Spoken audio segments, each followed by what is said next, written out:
Good evening, family. Happy healing full moon blessing.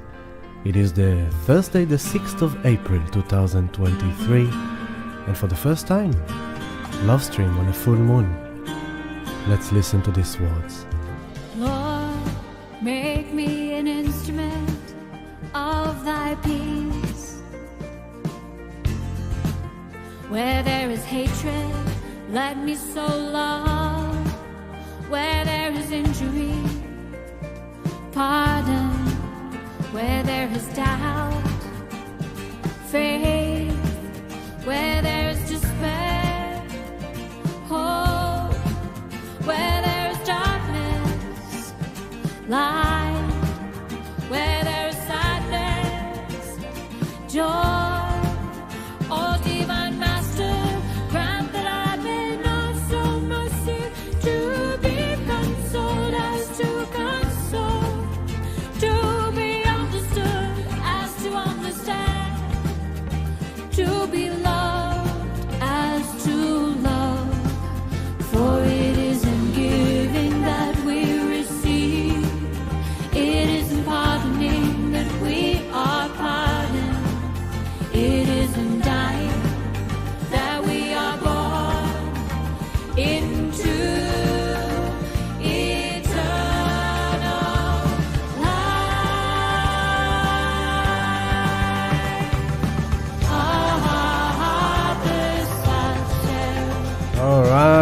Alright, beautiful Snatam core bringing us into this love stream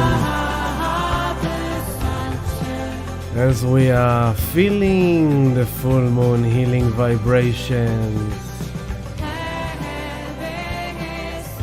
Hello, family.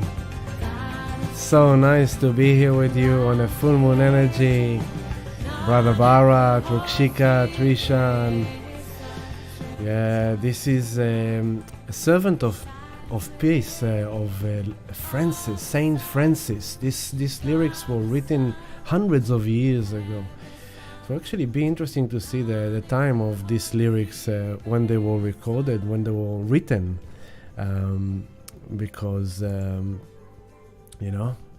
think it will kind of correlate. But yeah, full moon in Libra, family, with the Sun conjunct Chiron.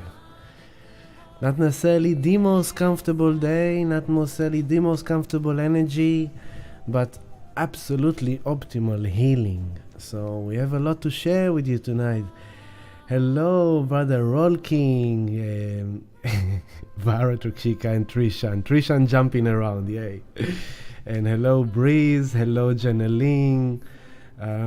This is very different for me. I never actually have done a love stream on a full moon because usually I have been in sound healing meditation. Hello, Erin Rose, welcome. I hope 8 o'clock is better for you guys. I listened to your wish last week and I did the effort to make it early today.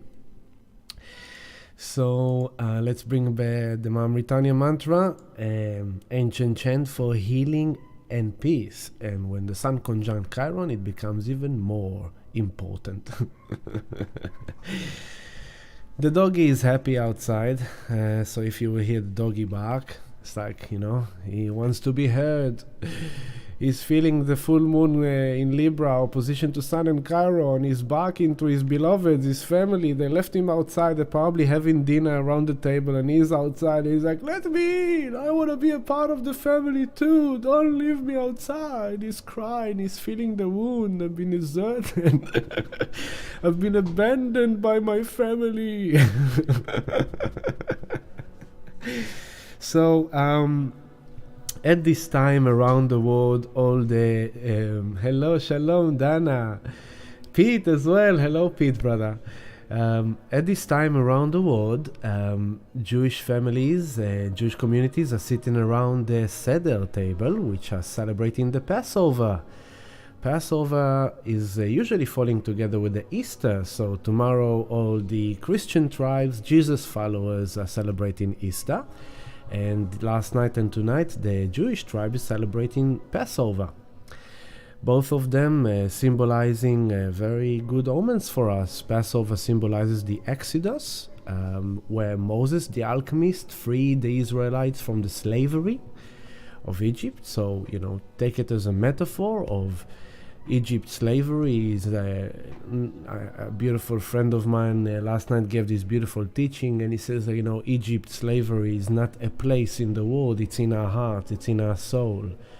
It's where we are slaves to our own desires. It's where we are slaves to our own needs, to our own egos, and it's that kind of exodus from that slavery, that inner slavery, breaking free through alchemy, through magic, through paranormal forces of the universe of Creator.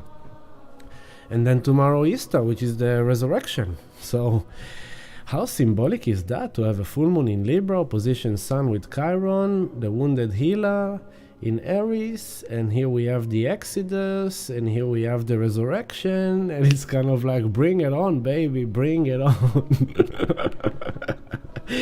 Hello, Sophie. Good to have you with us. Hello, Kimberly.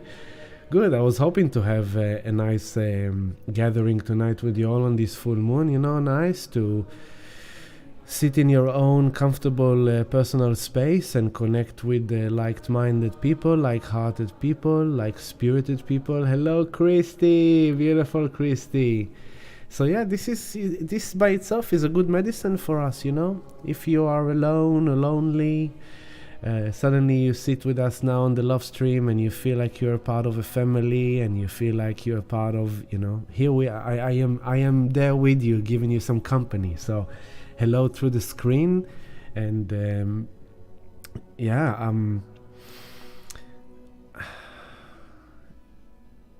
it's an interesting full moon, isn't it? Sun with Chiron, we spoke about last week, but since we are here today, the full moon happened literally 5.5 hours ago, so we are still in the full moon. I have recorded the sound healing meditation for the community exactly on the full moon, so I will start by saying love and gratitude to all the Patreon subscribers, to all the Patreon family, to the community. Thank you for your love and support. It is well appreciated over here. You help me keep on doing what I'm doing and offering these services, and thank you. I am really grateful.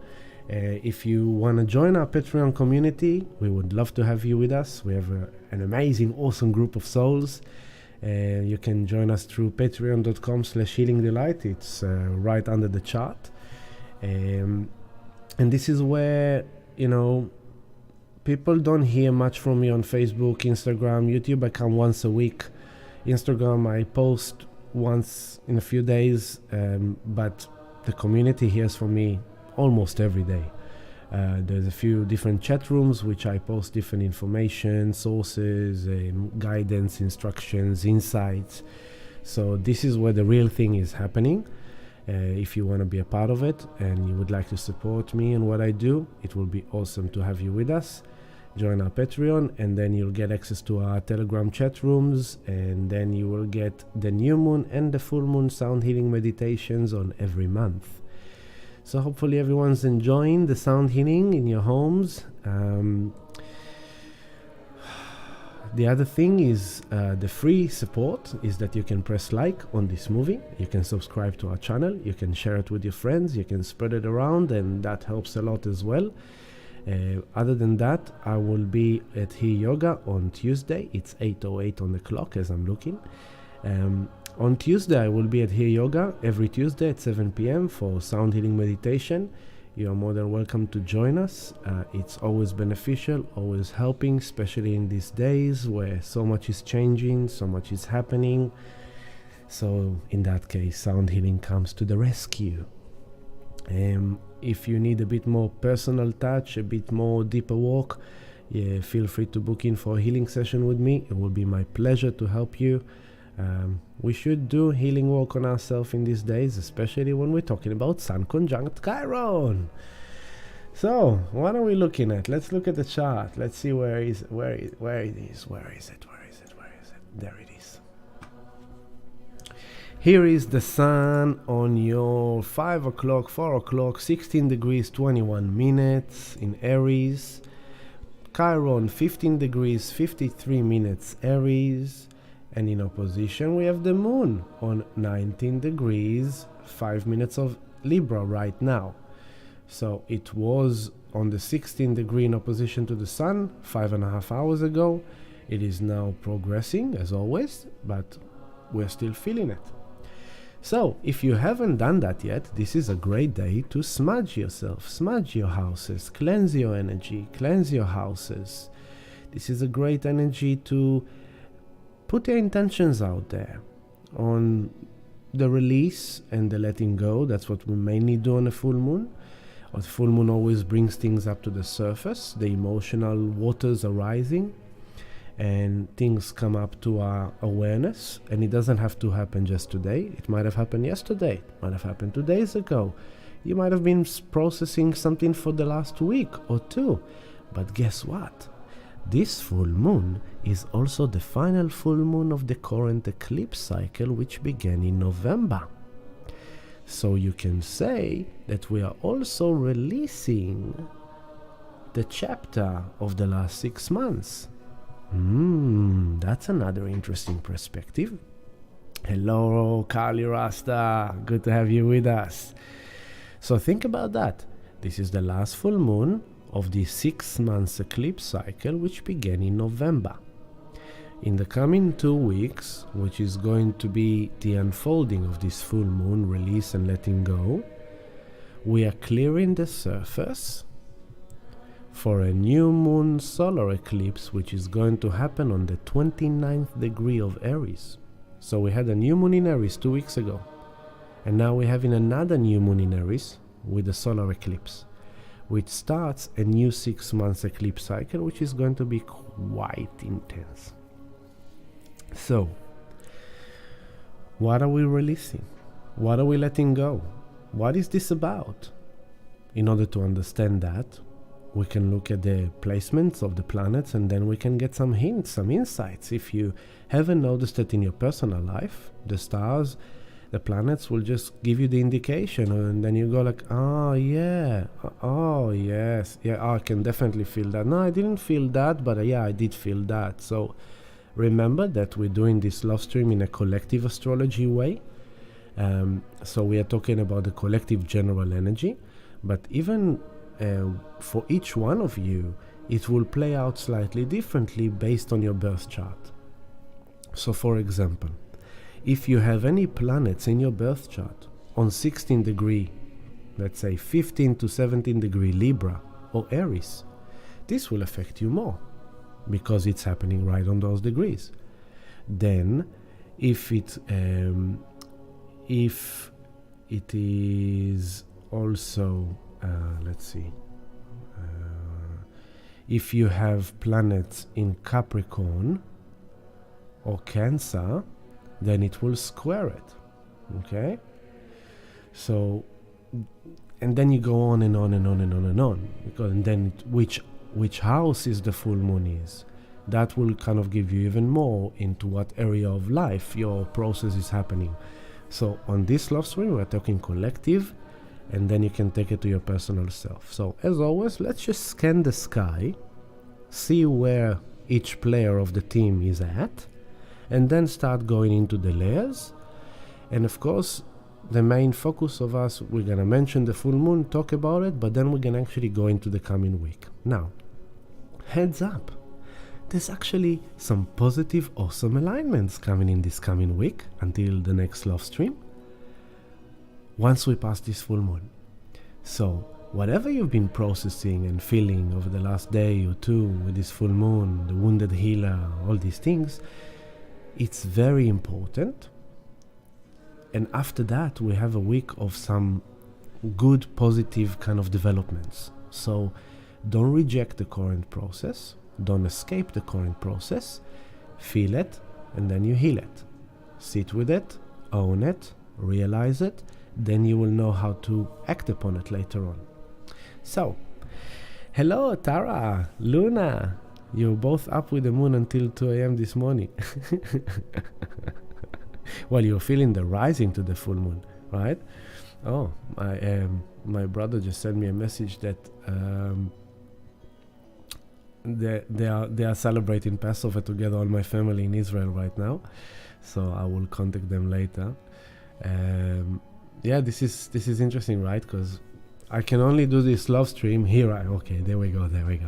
I can only do this love stream because my life didn't turn out to be the way I wanted them to be.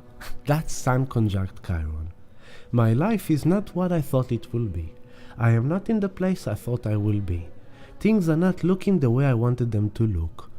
And this is the wound.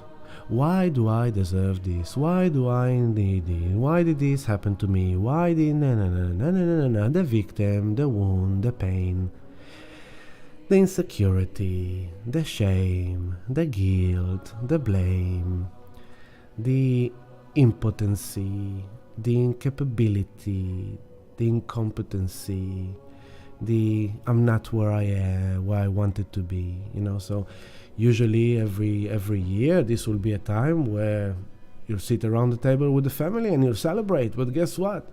I'm a bloody alien immigrant in Australia. My family is overseas. And now I'm single man. I'm a single father. So thank God I had my son with me last night in the first night, but tonight he's not with me and I'm all by myself. So, I could sit there on the sofa and think, oh, I'm all by myself. And of course, people invited me to celebrate, but I was like, you know what? But it's okay. I am where I'm meant to be, and I will sit together around the digital table with my family, with my spiritual family. I will connect with people that I feel connected to, and we will talk about wisdom. I will show up as always, and we will talk about things and have some fun and feel it and heal it and talk about it and realize it. And so this is already a bit of kind of an inspiration for you to understand what is this about. 2 days ago, I decided, when was that? Today is Thursday. On Monday night, I've decided to have a few friends over for dinner. I haven't done that since I moved to this house. And I was like, you know what, it's time. I wanted to have some fun after the grief of my grandfather and everything going on. I was like, you know what, I need to have some fun. I've called in a few friends. We had a nice dinner. But on that day when I was organizing everything, 2 hours before everyone were coming, and I'm like running around doing the shopping, I get a phone call from a blocked number. Usually I don't answer them. This time I answered. On the other hand of the phone, this real estate, the manager of the real estate agency, calling and starting to scream at me, raising her voice at me, tells me what she thinks about me, how I behave. And I have no idea what she's talking about. I'm literally in shock. My jaw is open. I go like, I have no idea what you're talking about. And she's like, I have seen the message that you've sent. I was like, what are you talking about? I've only sent a message that if I'm not at home, please don't enter my house, but I'll be here for inspection. She screamed, and then she even decided to call me names, to insult me. I was like, okay, listen. You are now going into insulting me. We better stop there. I'm gonna end the phone call right now. Of course, she had to put the last word, and she went on, but it was hilarious because I hung up the phone, and for 2 hours after, I was like, what the fuck was that? Out of nowhere, in the middle of my day, this woman calling me, abusing me, calling me names, attacking me, screaming at me, educating me. And then I realized, that makes perfect sense. Again, the same thing. Those of you who know me know what I'm talking about. I don't want to go into too much details, but it's exactly the same thing. Here is another woman in a position of power, authority, putting me down, calling me names, telling me what I think I am, educating me, giving me shit. And that was my insight into this full moon, into the wound of Chiron, Sun Chiron in Aries, of my sense of self being wounded by other, in my case it's a woman, that do whatever they think they need to do. maybe that rings a bell to you. Now, this happened on Monday, so why am I sharing this with you? Because the full moon is today, but it might have happened 3 days ago that an event happened, an encounter happened. Now, since the full moon is in Libra, we are dealing with relationships with other people. It's us and the others, and it's about fairness, equality, justice. The way she acted wasn't fair, it wasn't professional, it wasn't just, and it wasn't equal. Now, if I was unconscious, acting on my wounded self, I would have gone and give it to her back. With Mars in Cancer on your 2 o'clock in the chart, right? Right here. Mars in Cancer is a bit weak. It's not his strongest position, and Cancer is the place of the moon, the home of the moon. This is the emotions. This is emotional security. This is, we want to feel safe, we want to feel nurtured, we want to protect our beloveds, we want to protect our belongings, our home, ourselves, we want to defend, right? So everyone might feel kind of acting from a place of insecurity, and comes Mars, and based on the insecurity, they attack. They project, they act out of character because they actually feel insecure and they think they are under threat, and she thought she is going to defend and protect whatever, right? I have no idea what she wanted until this moment. It's like when she told us, I literally told her, like, well, that's something that you need to look at. Not me. I don't know what you're talking about. For me, I know what you've done, but I just want to let you know, you need to look at that for yourself. Like, I have no idea what you're doing. But what I'm trying to show you through this story is that Mars in Cancer, we all may feel the need to take action in order to defend ourselves, in order to protect ourselves on an emotional level. It might be that we need to defend and protect our children, our partners, our colleagues, people we love and care about, our nurturing emotional connections. And so Mars is there. It's kind of like, how am I going to protect my family in times of Pluto in Aquarius? We don't know where we're going. Saturn and Neptune in Pisces. I thought I knew my character, I thought I knew what I knew, I thought I knew where I'm going, I thought I knew my direction, but now I'm realizing that I actually don't fully really know where I'm going, who I am, what I'm doing, and how things are going to turn up like. There's a lot of uncertainty. There's a lot of fears about the future. Pluto in Aquarius. I don't know where this future is going. It's unpredictable, it's unstable. Uranus in Taurus. Physical reality is unstable. So there's a lot of, in the outer planets, with Pluto in Aquarius, that's on your 7 o'clock, Pluto in Aquarius, with Saturn here on your 6 o'clock in Pisces, with Neptune here in Pisces, with Uranus in Taurus, all these outer planets. The world is in a funny place. We don't know where it's going. We don't know what's going to be. We don't know where we are going. We don't know how we are going to go through it. We don't know how it's all going to plan out. We don't know how to prepare for something for a war that is unpredictable and unstable.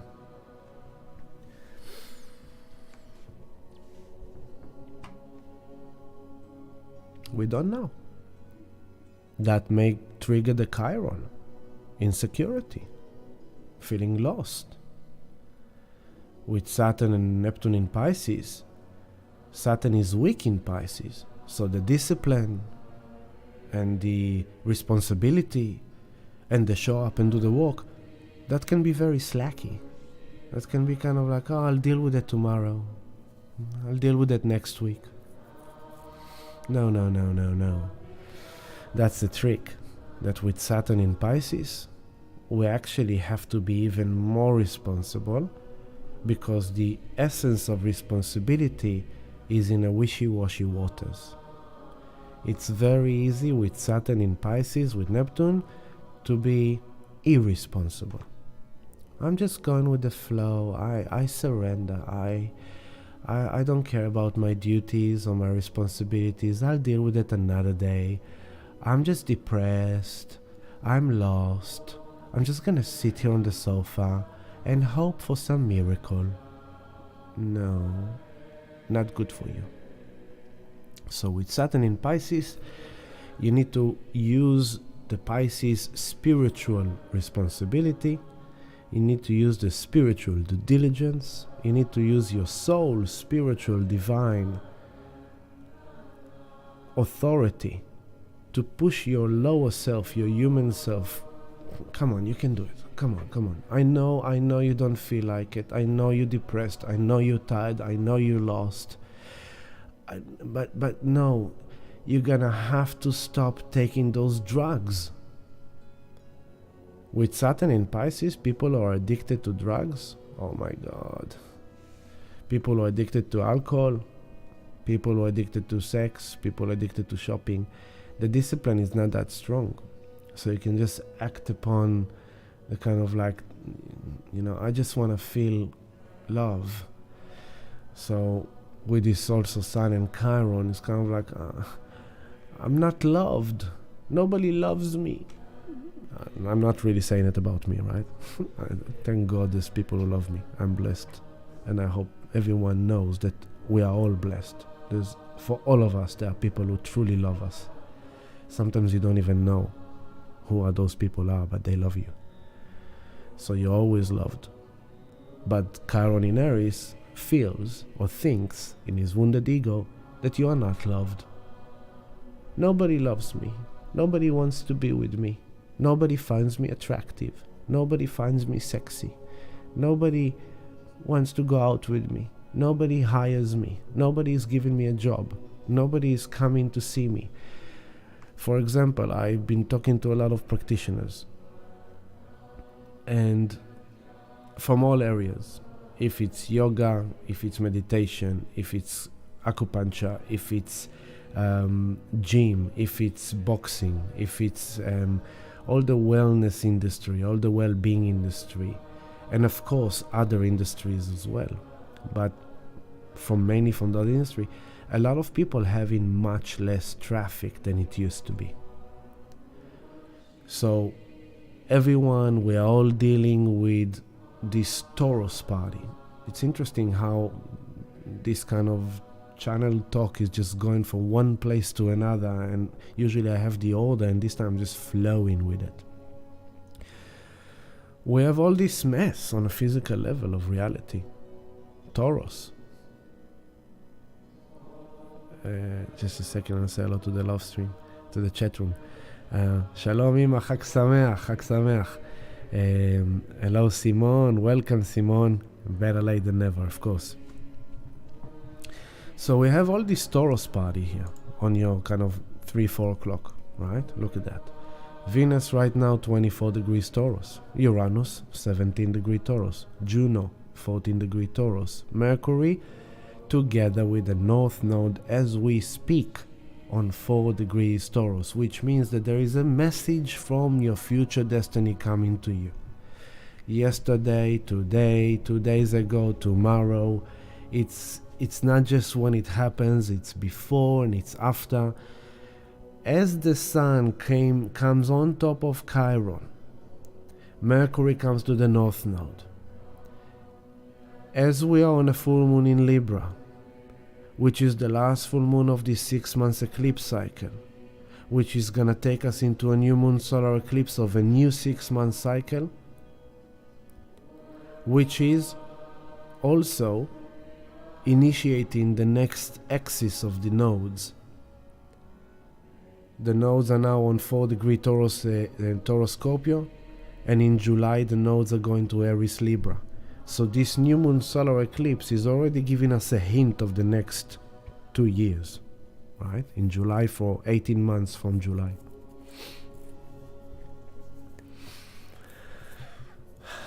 So on one level, we are processing the wound. What are the causes of the wound? One hint is the Taurus party. Uranus in Taurus, destabilizing. Anything can happen any moment. Physical reality is shocking, unexpected, surprising, radical changes, volatile. Uranus in Taurus, Earth changes, Mother Nature changes, weather changes, climate changes. Uranus in Taurus, sex changes, transgenders, lesbian, gays, liquids, fluids, whatever you want to call them, pronouns, they, them, she, he, will, A, B, C, Z, Q, F, U.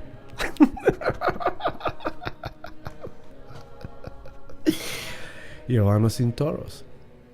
Money. Money, money, money. Must be funny. Stock markets.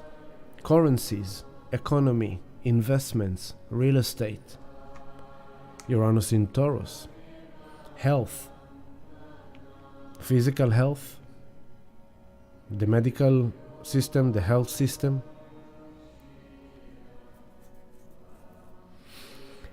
Uranus is in Taurus since 2018. And now that Pluto moved to Aquarius, I spoke about it last week, now that Pluto moves to Aquarius, it empowers Uranus because Uranus is the ruler of Aquarius. And Pluto rules fears. On top of empowerment, power, control, evolution, transformation, deep transformation, Pluto comes to Aquarius to create deep transformation in humanity, Aquarius, in the world, Aquarius, for the future, Aquarius, in an innovative way, radical, transformative way, Pluto in Aquarius. But with that come fears, come facing fears. So Pluto comes to Aquarius, and what happens since then? All the fears about artificial intelligence started coming up. We don't know how it's going to be. We don't know, AI is going to take over 300 million jobs. AI is developing so fast we have to put it on pause. AI is this, AI is that. Today someone, Jules I think, posted in the community in one of the chat rooms that the earpods are used to scan brainwaves of users and to influence them as well. And they developing technology to educate people for good behavior and to identify people who think. So think that in the future now with these things, like what they're trying to do is you potentially could get arrested for thinking about something that is not right. you only thought about it. You haven't really done it, but because you thought about it, you red alert. So Pluto in Aquarius brings all these fears about the future. Where is the world going to? Where is humanity going to? It's so weird, it's so futuristic, we don't even know how to digest it. Uranus is in Taurus, being empowered by Pluto. Yes, innovation, radical changes, historical changes. You know what happened this week?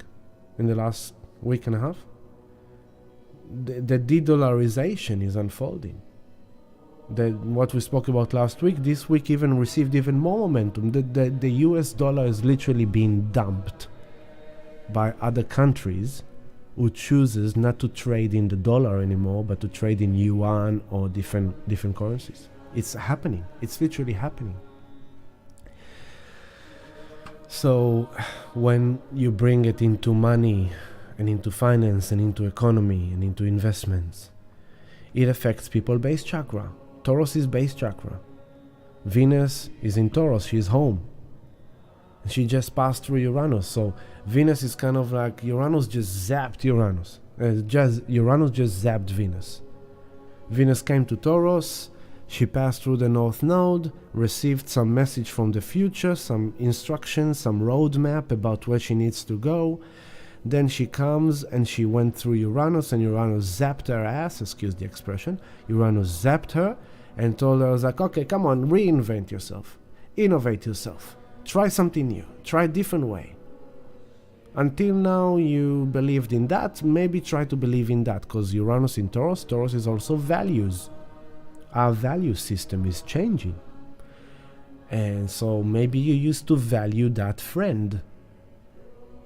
You've been friends for a long time, but suddenly you don't value that friend anymore, and that affects you. That changes a lot for you, and that affects the other friend as well. So the Taurus party is giving us a hint, an essence that supports this full moon with Sun conjunct Chiron. So I just spoke about Venus' journey of, here is Venus now, but she passed through the North Node, and she passed through Juno, and she passed through Uranus, and now she's traveling into the end of Taurus. And she's gonna do some cool stuff once she gets to the kind of end. It's already starting, you see, because what's happening here? Venus 24-25, Taurus, Neptune 25-55. Once Venus comes to the 25th degree, she's sextile Neptune. This is beautiful. Beautiful. You can materialize Venus in Taurus. You can materialize and harvest, bring into physical reality fantasies, dreams, unions of love in a sensual, loving, affectionate, sexual way. So for singles, I'm jumping now ahead. This is after the full moon. I'm already giving you a hint. I'm not going there yet. Wait, pull back. So once Venus comes here to the end of Taurus, she's doing some cool stuff, because it's also the Pleiades zone. The end of Taurus, beginning of Gemini is the Pleiades. But now let's move to the fact that Mercury over here is with the North Node. So that there is some kind of message, there is some kind of realization, there is some kind of an insight. There is something in our mental process, in our conversations, that suddenly clicks in, or maybe someone channeled a message to us, consciously or unconsciously. Maybe you've seen a psychic and you got some message. Maybe a friend called you and told you something that they didn't even realize what it meant for you, but when you heard it, you go like, oh my God. You might have, in the last couple of days with all this Chiron energy, you might have kind of looked at the mirror and kind of really put yourself down. You might have felt that you're stupid. You're not smart enough. Suddenly your boss calls you, or your someone above you at work, your supervisor calls you, tells you, hi Jenny, and you go like, oh my God, what did I do? Oh my God, for sure he's gonna tell me off. Oh my God, he's gonna fire me. Oh my God, I probably have done something wrong, and you go into your insecure kind of like, oh my God. So you go, I just wanted to let you know that I have noticed how hard you work, and I've noticed the impact you have on our business, and I just wanted you to know that it doesn't go unnoticed. And you go like, oh my God, I just received recognition. I've been seen, I've been acknowledged, I've been recognized. And suddenly that shows you, is like, what have I done to myself? I thought that I'm not good enough. I thought I've done a mistake. I've thought. And then at the end, that came through, and I was like, oh my God. So it shows me how much I shit myself, when actually I'm a pretty good person. For example, you may feel that you are ugly, unattractive, overweight, unmuscly, and suddenly someone in the street gives you a compliment. I was like, oh my God, this morning I thought I'm unattractive, and suddenly I got someone, maybe he just looked at you, and you're not even used to be looked at, and you thought that he looks at you because he's judging how fat you are, or how short you are, or how whatever you are. But then suddenly they give you a wink, and you go like, oh my God, they actually just flirted with me. For example. So maybe today you had a meditation, you had a meeting, you had a conversation, you read an article, you open a tarot card or an angel oracle cards, and you received a message that was like, oh wow, that was amazing.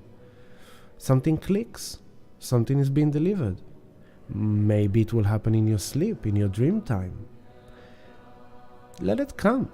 It doesn't have to be overcomplicated. It doesn't have to be, it will be Mercury in Taurus. It will be in your physical reality. It won't be in the wishy-washy. It will be in a physical experience, physical encounter, something you read, someone you talk to, someone you relate to, that suddenly materializes itself. The message from the North Node Future Destiny is being picked up by Mercury, the satellite, and being broadcast into your awareness in presence. That's Mercury North Node in Taurus. It's in the presence, it's in the physical reality. Maybe today you looked at a chart and you've done your technical analysis and you saw that there is an opportunity. And you've decided to go for that opportunity. Of course, with responsibility. You don't want to wound yourself, to be liquidated or to be kind of sold out of your position. But you've done it responsibly and with patience. Next week, we have, here's another hint, Sun conjunct Jupiter, the luckiest day of the year. So good things are coming next week, but I'm building this up for you, right? To show you how important is this full moon.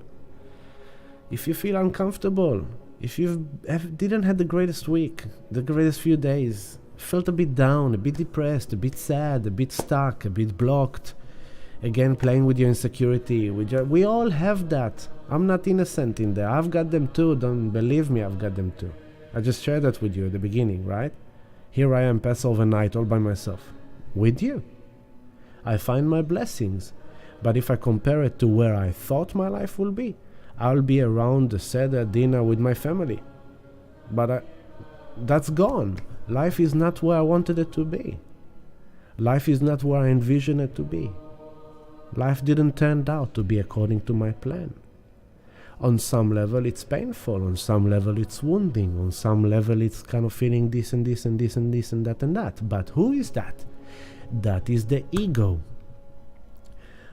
Aries, the ego self that projects things onto life, that wants what it wants, it desires what it desires, and it's very fiery, it's very selfish, it's very self-centered, it's about its own desires, its own want, its own needs, and I want it now. No, that's Aries. And suddenly Chiron in Aries, nah, I wanted Bitcoin to be in $100,000. I wanted Bitcoin to be up there. I wanted Theta to already be in $10. I really wanted Theta to be in $10. Guess what? Theta is still scraping the $1. Caramba, Dio mio. So much patience. 2 years since Theta was in this highest, in the highest ever price. It is since May last year that Theta is moving sideways. A whole year. So it went like in 1 year, it went like from 3 cents to $16. Then it crashed in 1 year down to $1, $1.70. And then since May last year, it's just moving like that. I go like, come on, man, come on, give us a break. Do something, you know that funny meme. Come on, do something, for God's sake. Just give us a bump. Give us some relief. Open a window. Give a blessing. But it's not. Are you gonna suffer? You bought in $5, it went to $1. Short term, mid-term, short term, you have lost from 5 to 1. Long term, I'm not a financial advisor, I promise you. Long term, you'll be laughing. you'll be laughing at this year or two that you're worried about the price of Theta or Bitcoin. When Bitcoin will be in the million by 2030, let's say, you look back and you think like, oh my God, I remember those days when I was still kind of a noob, kind of a rookie. I was like maybe a year or 2 or 3 in crypto, and I was worried about Bitcoin going down from like 69 to 17,000, 16,000. And I didn't bought at 16 because I thought it might go to 12 or 11 or 10. And then it went up to 20, to 29. And then I was afraid it's going to go down to 25. It's like, you're talking about a few single thousands of dollars when I'm telling you that by 2030 it will be in the million? Big brain, big brain. So, your relationship may not be the way you wanted it to be. Your partner may not be the way you thought they will be. The love may not be the way you thought it will be. Your kids, your baby, your pregnancy, your birth, your growing your child may not be the way you wanted it to be. Are you going to be wounded? Or are you going to realize that within that process there is a key? Chiron is the key. A key to unlock your healing and give you the gifts of a personal growth. It's Aries. So now I want to remind you something I've been talking to you a lot about over the last few months, this journey of Chiron. And this is the final bit of it. We're not gonna get this Chiron for a while now. So kind of like realize this is very important what's happening on this full moon. Because you see, who is here? Mars in Cancer, Venus in Taurus, right? Mercury in Taurus, Jupiter in Aries, 20 degrees, Sun. So what am I trying to tell you? I'm going to take it these months back now. I'm going to go months back.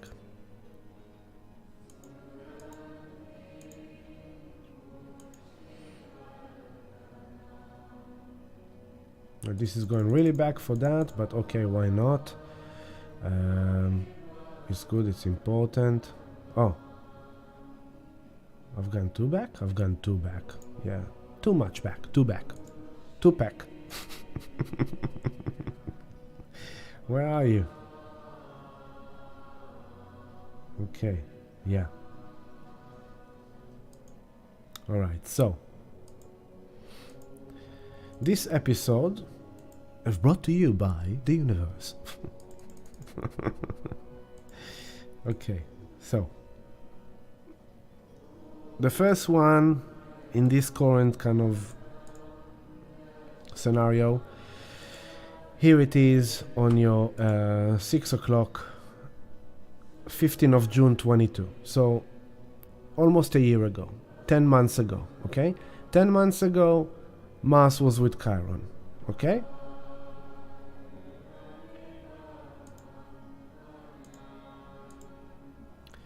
Then here it is, here is Chiron. Then what's happening? Jupiter is closing in on Chiron, okay? But it's not happening yet.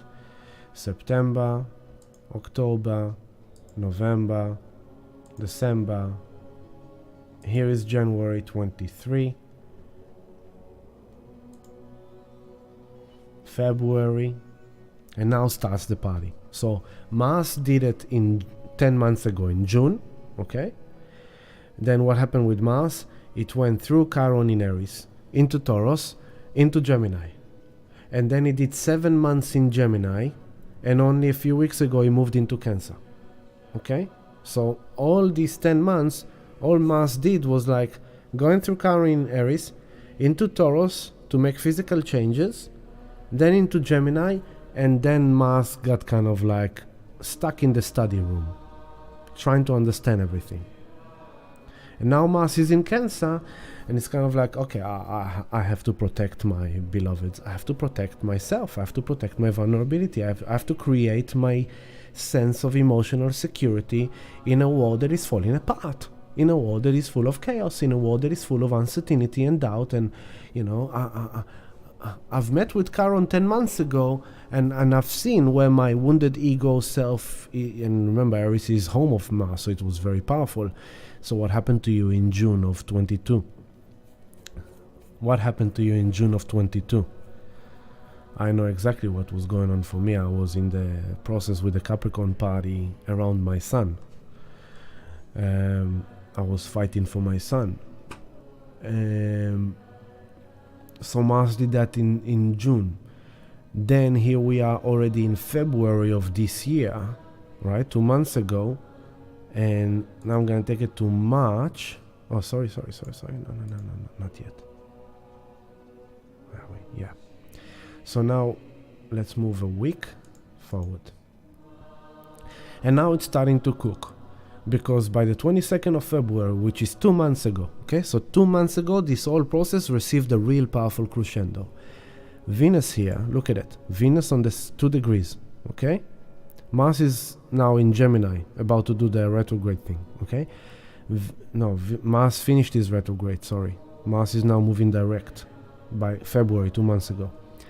Venus and the Moon are coming into Jupiter and into Chiron, okay? So Jupiter has been with Chiron since February, 3 degrees apart. Since February, Jupiter has been with Chiron. And I've been saying throughout January, February and March, remember in the background, Jupiter is coming into Chiron. There is a healing crisis happening here. It's a big healing crisis process. So keep that in mind to whatever you've been processing over the last few months, especially February until now. And all this is happening in the Eclipse chapter that started in November, okay? So, 22nd of February, just 1 second, I'm taking us, rewinding you back again, and we're going into November. Here is November, and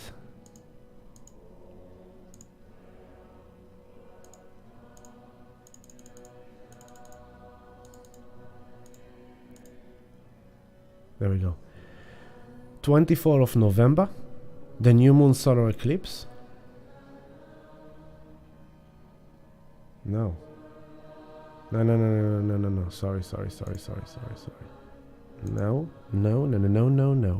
Okay. I'm going back. There we go.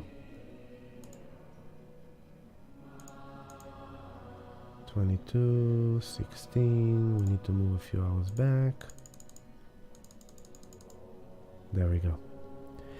8th of November 2022. Why is this important? Because in the coming 2 weeks we are closing, wrapping up, letting go, releasing of the big chapter energy that we've been processing since November eclipse. Okay? 8th of November. The moon was together with Uranus. Full moon in Taurus. And it's an eclipse. Full moon eclipse in Taurus Scorpio. Okay? Full moon in Taurus. Alright? 8th of November. And moon was with Uranus. And the sun was with Mercury and the south node. So here Mercury was with the south node. We need to understand something about our past. South node represent not just this lifetime, past lifetime karma as well. When you bring it into Scorpio, we are dealing here with very intense karmic relationships on an intimate level, with money relationships, with business relationships, with sex relationships, with our use of sex, our use of money, our use of love. Where are we being corrupted? Where someone is corrupted towards us? Where are we being in integrity? Where are we out of integrity?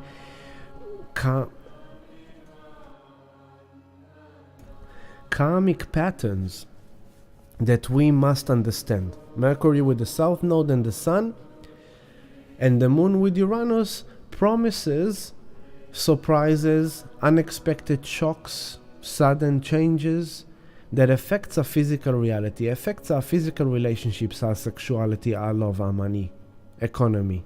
So this was promised on that eclipse, 8th of November. Okay? Now, when was the new moon eclipse? The new moon eclipse was in Scorpio. The new moon eclipse was on the 25th of October.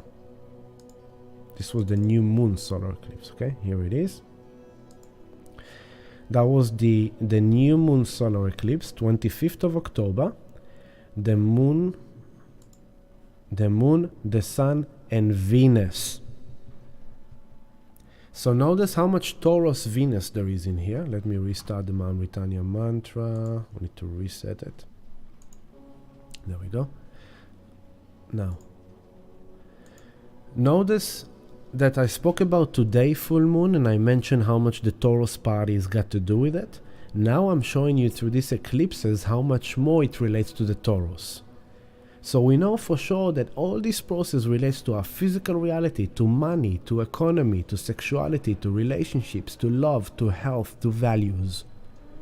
Those are serious foundations in our physical earthy living. Okay? So the new moon solar eclipse of October was the sun, the moon, and Venus in Scorpio, initiating deep transformation, Scorpio, initiating our needs to face fears, to transcend trauma, to transcend sexual abuse, to transcend power abuse, to transcend corruption of integrity, to transcend issues around control, to expose the secrets, to expose the lies, to expose abuse of power. October. Okay?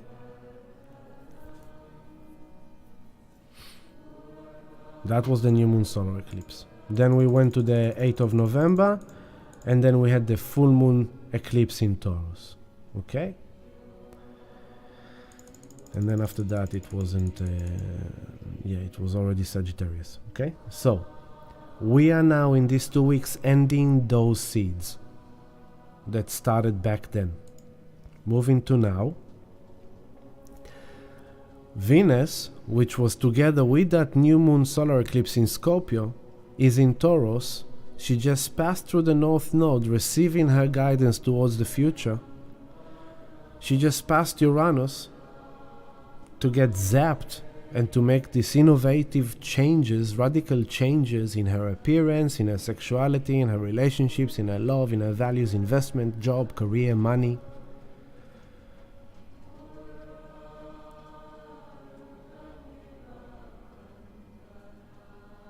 The moon in Libra, Venus rules Libra as well. So it's a full moon in Libra, it's ruled by Venus. And Libra is about fairness and justice and equality and harmony. So all these Taurus, that we want to have this life of abundance, of pleasures, of quality, of safety, of security, of stability, healthy relationships, loving relationships. All that is cuddling this full moon when the moon is in Libra, ruled by Venus, which is about our relationships with other people. How can we manifest harmony, justice, fairness, equality in our relationships with other people? More balance in our life. How? By looking at the sun with Chiron. What is that deep wound that we keep attracting? You tried this kind of relationship, it didn't work for you, you jumped into the next partner, turned out to be the same, you jumped to the next partner, turned out to be the same. Stop it! You have to decipher the pattern. You have to understand what is inside of you that calls on those partners to come into your energy field and to be in relationship with you. If you want to experience different kinds of relationships, you must look deep inside of you. What are you doing that manifests them, that attracts them? Maybe you are having issues of codependency, and you manifest like parent-like partners, a father figure as a partner, or a mother figure as a partner. Maybe as a child you were abused, so you manifest partners that abuse you, because that wound inside that child is that it's being abused, and abuse is the language of love. I had a glitch in the stream. Hopefully everything's okay. Maybe as a child in school, the teacher told you you are stupid. You carry that for a lifetime. Now you're in your 30s or in your 40s, you're doing a degree or you're doing a diploma, and you still think that you're stupid, incompetent. Why? Because that teacher at grade 2 or grade 3 told you you're stupid. The singing teacher told you when you were a child that you can't sing. And suddenly, someone heard you singing and they want you to join their band, but you don't think you're a good singer. For example.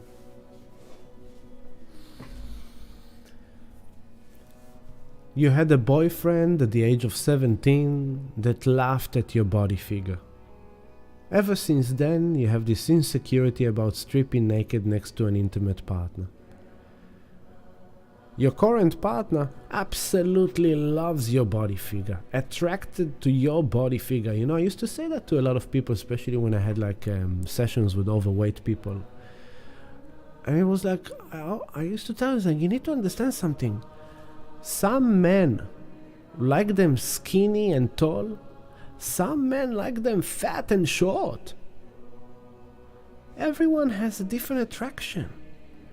Some men love big bums, some men love flat bums. Some women love muscly guys, some women love chubby guys. Some women love hairy men, some women love shaved men. Some women like it to be, you know what, quite felt or whatever. I don't want to go into too much of that. Some women are not comfortable with that kind of thing. Some men like it, I don't know, you know. Some people like to participate in BDSM. That's their thing.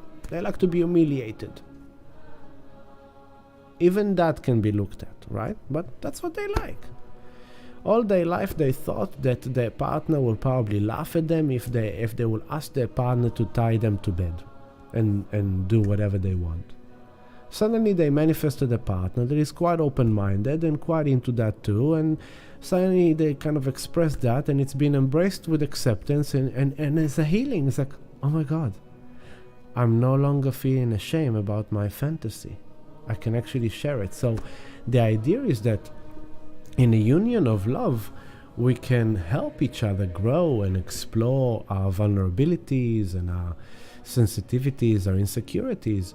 We can also heal our partners by giving them a nice compliment, by giving them a reassurance. But there's different levels of that, right? If the partner is constantly needing of reassurance because they're constantly insecure about themselves, that's tiring. That's gonna last for a while, but not forever.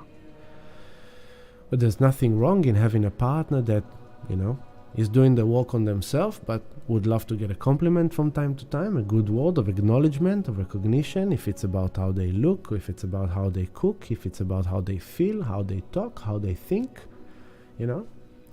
So what I'm trying to say is that whatever your insecurity is, it's your insecurity that you have created to yourself based on your personal ego perception, based on experience that happened to you in the past. And then that experience, because it exists in your vibration, in your energetic field, it then manifests and attracts different external relationships with other people that just press on that wound.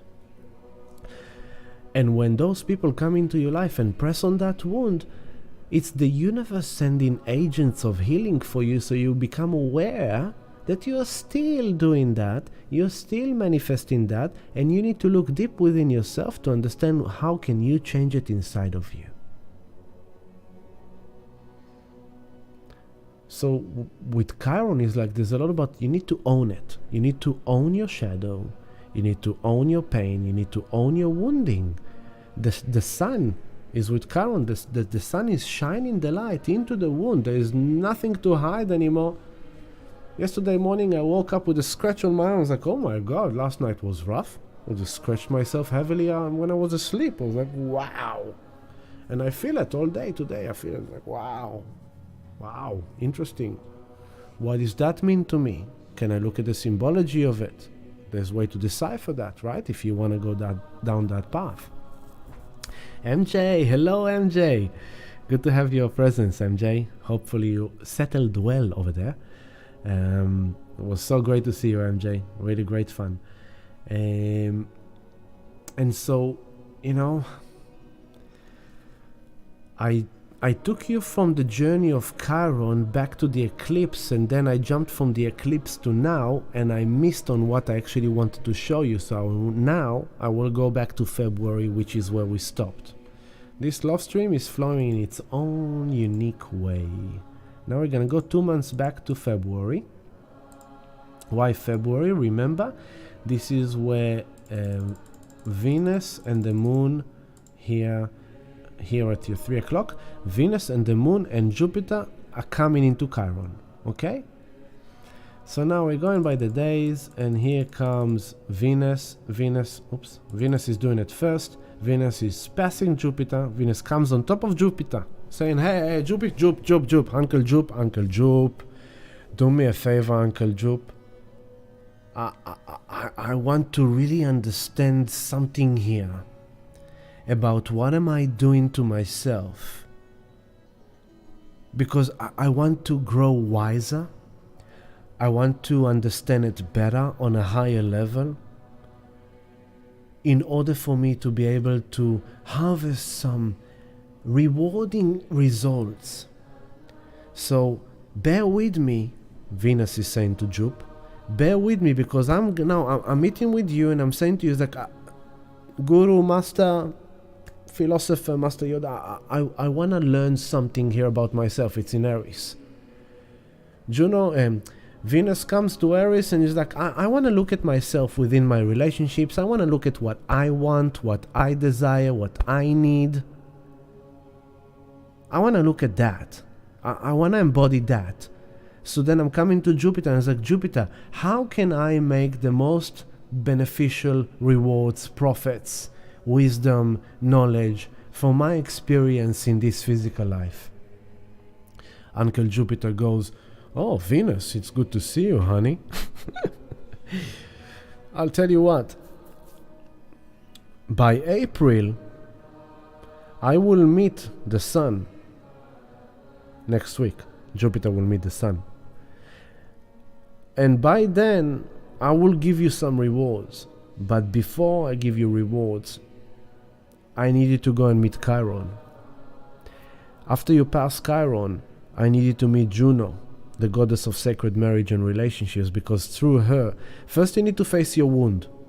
You need to face your insecurity. You need to face what is the shit that you are creating in your personal life, inside of you, that then affects and manifests the partners, relationships, jobs, situations, financially, health-wise.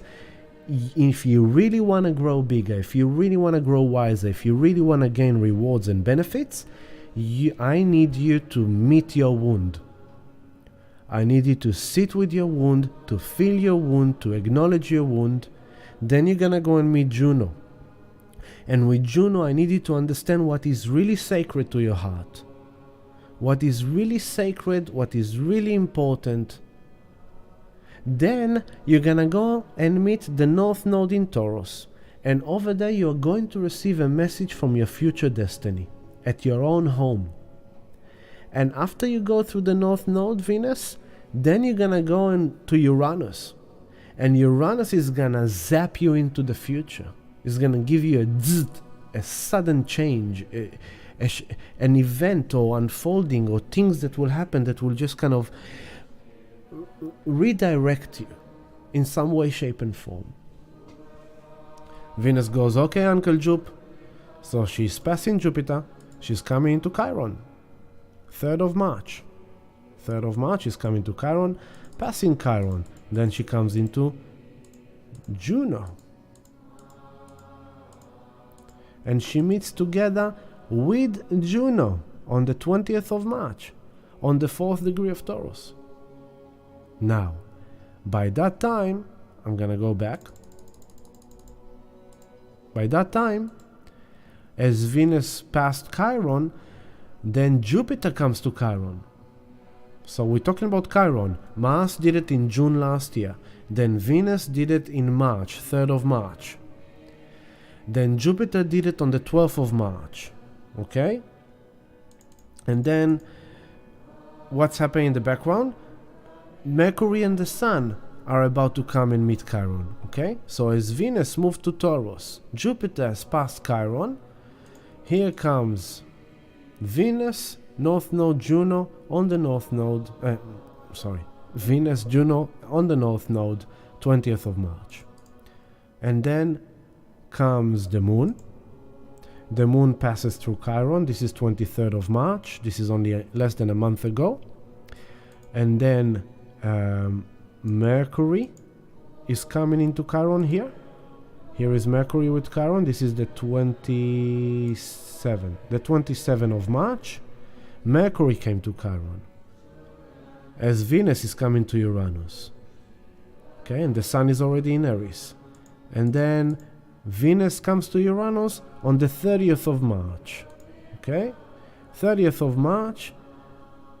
And the Sun, and then what's happening is this week. That here comes right now. Let's move it to now. Now. The Sun earlier this morning or last night was together with Chiron. And so the Sun, the soul expression, is coming to shine the light into this Chiron process that has been going on. Mars, June 22. Venus, 3rd of March. Jupiter, what was it? Later on in March. Mercury, and now the Sun. Now, from now, that's it.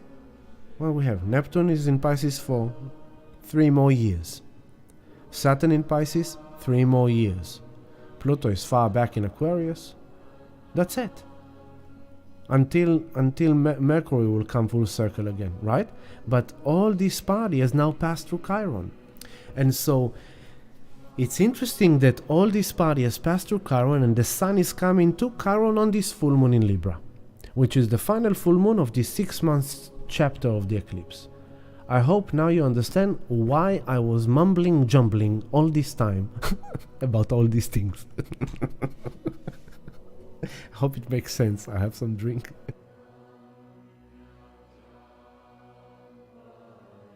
Now, as this is happening and the Sun comes to Chiron to shine the lights on a full moon in Libra, Mercury is on the North Node. There is a realization here, there is an insight, there is a message, there is an epiphany, there is something clicks, there is something that someone says to us or we says. It could be that you were talking to your mom or to your friend and you said something about yourself that you didn't even think about before, and you go like, oh my God, I just realized something. It might be that you are journaling today or journaling tonight or tomorrow, and suddenly as you journal, things click in and you realize something. But this full moon ultimately is asking us to release and to let go of any of this kind of yucky, wounding, insecurities, judgment, shame, guilt, blame that is affecting our relationships with other people, that is affecting our equilibrium. We want to live in harmony. That's why I started with Snatam Core today, right? That's why I brought those beautiful lyrics. It's like, oh my God, where was that? Where was that? There you go. Here it is.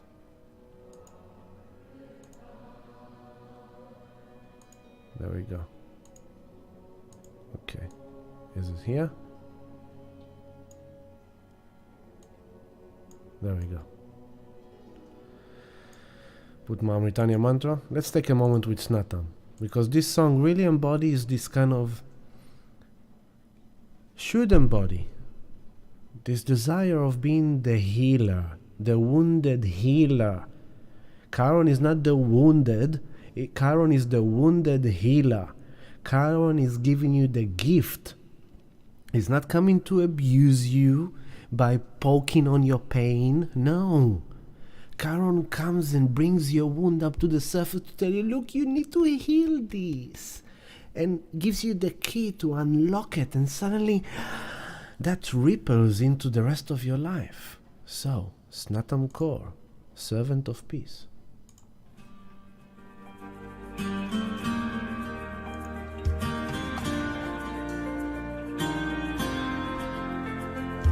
Lord, make me an instrument of thy peace.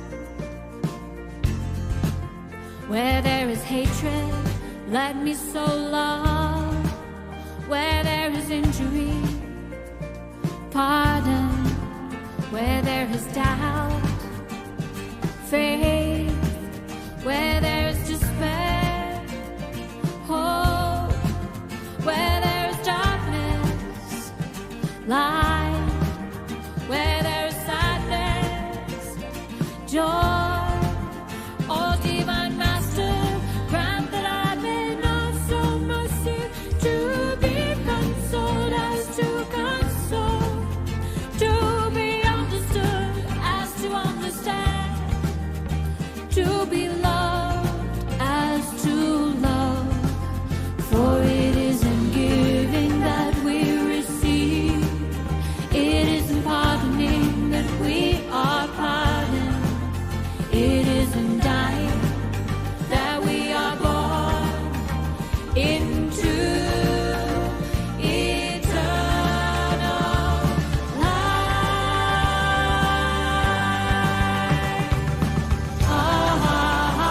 This Beautiful. Beautiful. Touches me all the time. It touches me, this song. Such a beautiful song of devotion. Just, brings you back to, really, what am I doing on this earth? What are we doing on this earth? What are we doing on this earth? Especially when the world is going through all this shit, through all these fears, through all these turmoils, As we've been saying over these years, through all the lockdown, through all that dark times, I always give you the same message. Let us be the agents of love.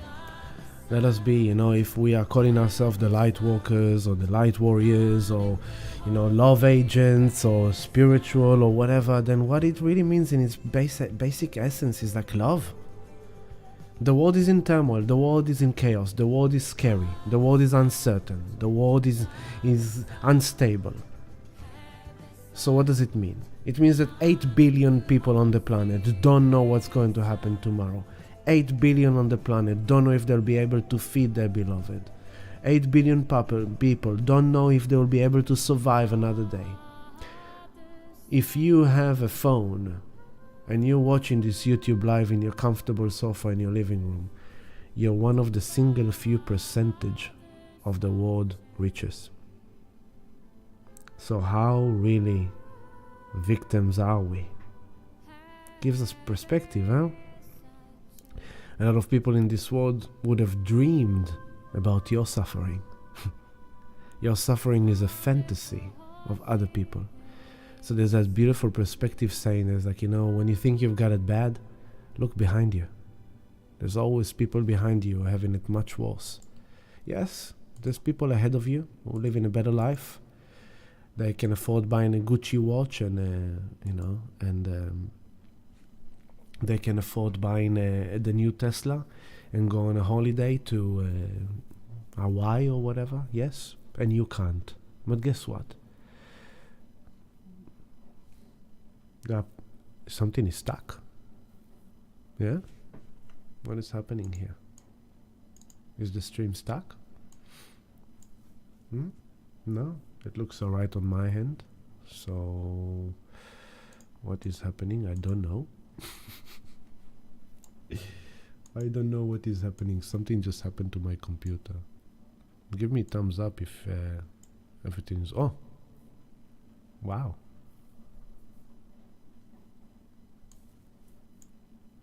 Wow. You just lost me, huh? Did you lose me for a while? Oh, I don't know. Something just happened. My entire computer just restarted in front of me. I was like, okay. If If that's what you want to do, go for your life. What can I tell you? What can I say? Hopefully you can see me now and everything's good. So, back to the flow. We spoke about all this energy that has brought us to this full moon eclipse with the Chiron. I spoke briefly about Saturn in Pisces, about how it's very easy to be slacking.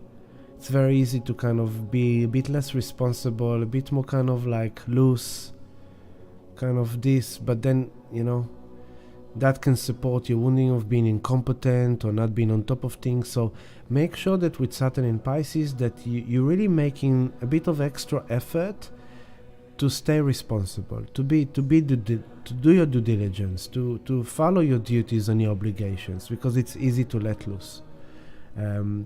Especially, again, when I said before, if you have people, that friends, beloveds, family members,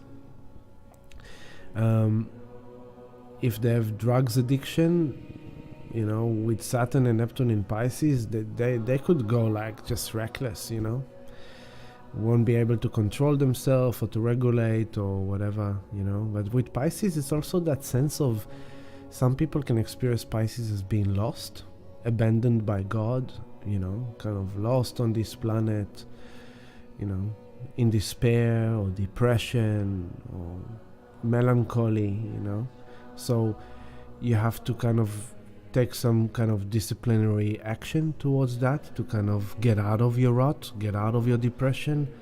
You can sit on the sofa and feel sorry for yourself all day long, but you can also get out to the street and walk on the beach and see some people and say hello to friends and call up your friends and go to you don't have a friends? Okay, you can go to a yoga studio or to a meditation or to meet new people and to be around people. You can sit in silence and cry in your misery. You can put some music, you can dance, you can write, you can express your pain, your wounding through creativity. You can do many things, but you choose what you choose, right? So you need to choose wisely. Now, as we move from this full moon, it's like we are now really processing this, and we are receiving some understanding, some realization. And now in the background, I didn't bring my note with me. In the background, we're having Venus in Taurus building the sextile to Neptune. And at the same time, Mars in Cancer is now, like, Mercury is together with the North Node on the 4th degree. And Mars is on the 5th degree, about to go to the 6th degree. So if I'll take it, let's say a few hours forward, let's take it a day forward, okay? And now tomorrow, this is tomorrow night, so tomorrow night you can see Venus is now 25th degree of Taurus, 38 minutes, Neptune 25th, 57, so it's already in play from now, but it will be the most kind of the crescendo of it will be when they will do it exactly, which is going to happen at, there we go, on Saturday early morning, 3:41 a.m. So Friday night 3:41 a.m. we have the Venus 25:57 doing a sextile, which is a good, beneficial and supportive alignment to Neptune in Pisces. This is beautiful. Neptune and Venus is the higher octave of love, Neptune, and Venus is the lower octave of love. Neptune is that divine, heavenly, unconditional love of spirit, of the universe, of creator. Venus is the love being felt and manifested and experienced here on a physical reality. Neptune is that fantasy of making love to someone you're attracted to. Venus is actually making love to that someone you're attracted to. Manifesting your fantasy, kind of a thing. Neptune is you dreaming of having a bit of good luck and maybe winning the scratchy $10. Venus buys the scratchy card and discovers that she actually won $10 on the scratchy. I do not promote gambling, I'm just giving it as an example. With the Mercury on the North Node and that, and I gave you an example before, you did your technical analysis and you found this opportunity to do a certain trade, and you've done it responsibly in order not to wound yourself but to empower yourself, and you've done it with balance, in a responsible way, and suddenly that trade you kind of did suddenly turned lucky. Suddenly, oh my god, I can't believe it, this is awesome. Suddenly, this week might have brought some things in your relationship, and you went through a bit of a deep pocket, or a bit of kind of like, and suddenly this full moon comes, and there is a release for both partners, and there's some kind of vulnerable sharing, or something happens that suddenly brings you together, and on Friday night, you reunite in love, you make love, and you have this sensual, pleasurable experience of lovemaking. This is Neptune sextile Venus, Pisces Taurus, oh my god. From the dream time, from the spiritual etheric kind of fantasy dream into the physical Taurus Venus embodiment. You might, this week might have brought some aches and pains in your body. Tomorrow you're gonna take yourself to a healer, to a massage therapy, or it's actually Easter Friday, so I don't know if you'll be able to do that, but tomorrow is Easter Friday. On this full moon you felt like a lonely nobody. Nobody loves you, nobody likes you, you're ugly, you're short, you're tall, you're fat, you're skinny, you're flat, you're booby, you're whatever. Suddenly you go to Easter Friday lunch or dinner. You've been invited. Oops, you met someone, and it's quite exciting. You actually have an opportunity here for, might be a short-term romance, might be a fling, might be an encounter, it might become something more than just something, but regardless, suddenly you met someone that actually shows you affection, actually finds you attractive, actually finds you beautiful, actually, oh my god. It might manifest into the full-blown, very steamy, sensual, pleasant, pleasurable lovemaking, and it might be just that stage of receiving that compliment, receiving that attraction, receiving that token of appreciation, and that by itself is kind of like, oh my god, that felt so nice. You might get a phone call from a friend that you really love, that you haven't spoke to for a while, and suddenly you're rekindling your relationship. Your dream job, suddenly you get a phone, it's like, hey, we got an open position for you, would you like it? It's like, oh my god, it's my dream job, of course I would love that job. So here you are sitting in your home, I don't know how I'm gonna be able to provide myself, paying the bills, paying the rent, I have no job and I can't find a job, I've been in this recruiting company for a while now and they don't find anything for me. Tomorrow you're getting a phone call, guess what? We have a job opportunity for you. Wow! I'm giving you potentials, right? So don't see there's like, oh, okay, so it's gonna, because then you know, I'm disappointed again. Ami told me that someone's gonna have great sex with me, and here I am again.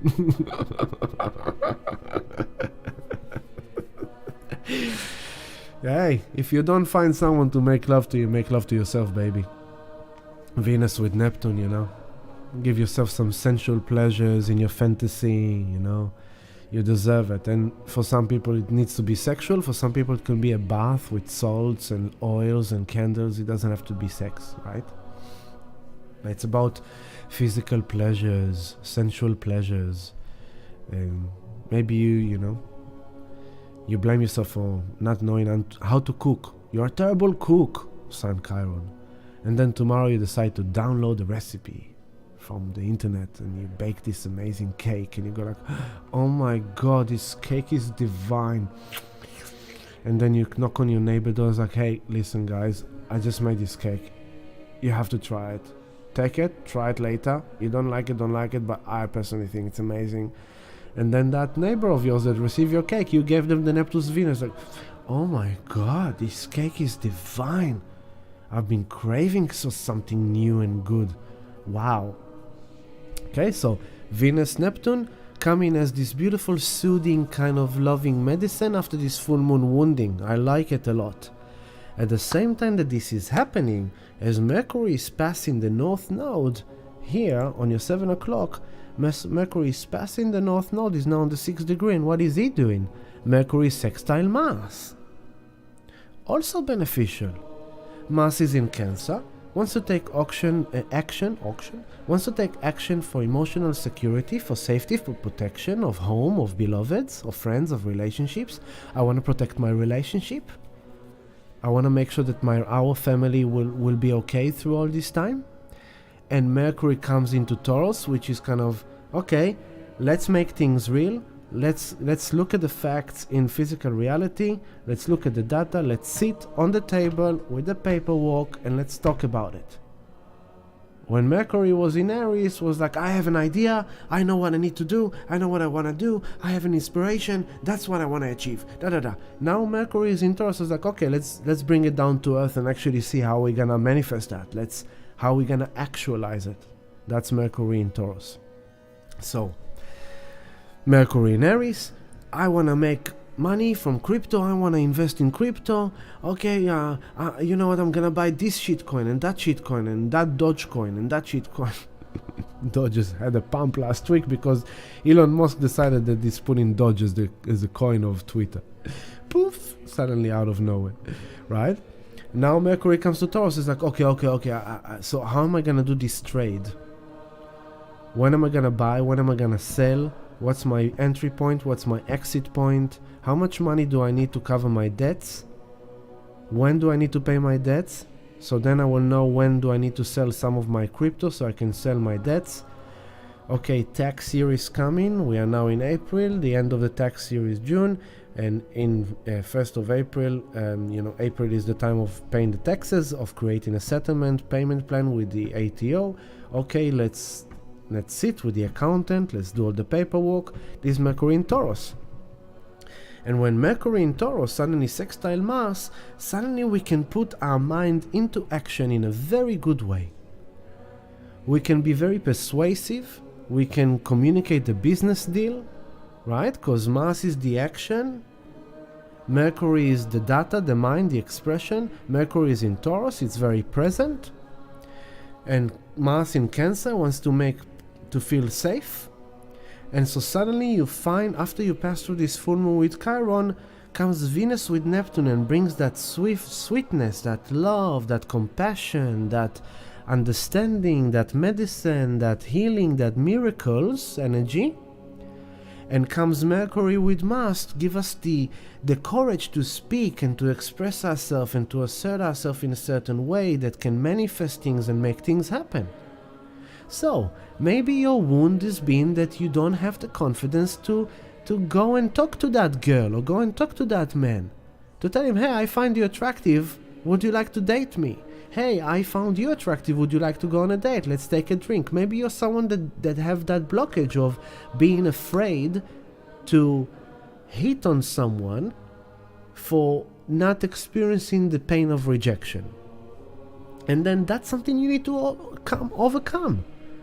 Because if you won't ever dare to ask someone for a drink, you will never get hurt by rejection, but you will never get loved by embracement.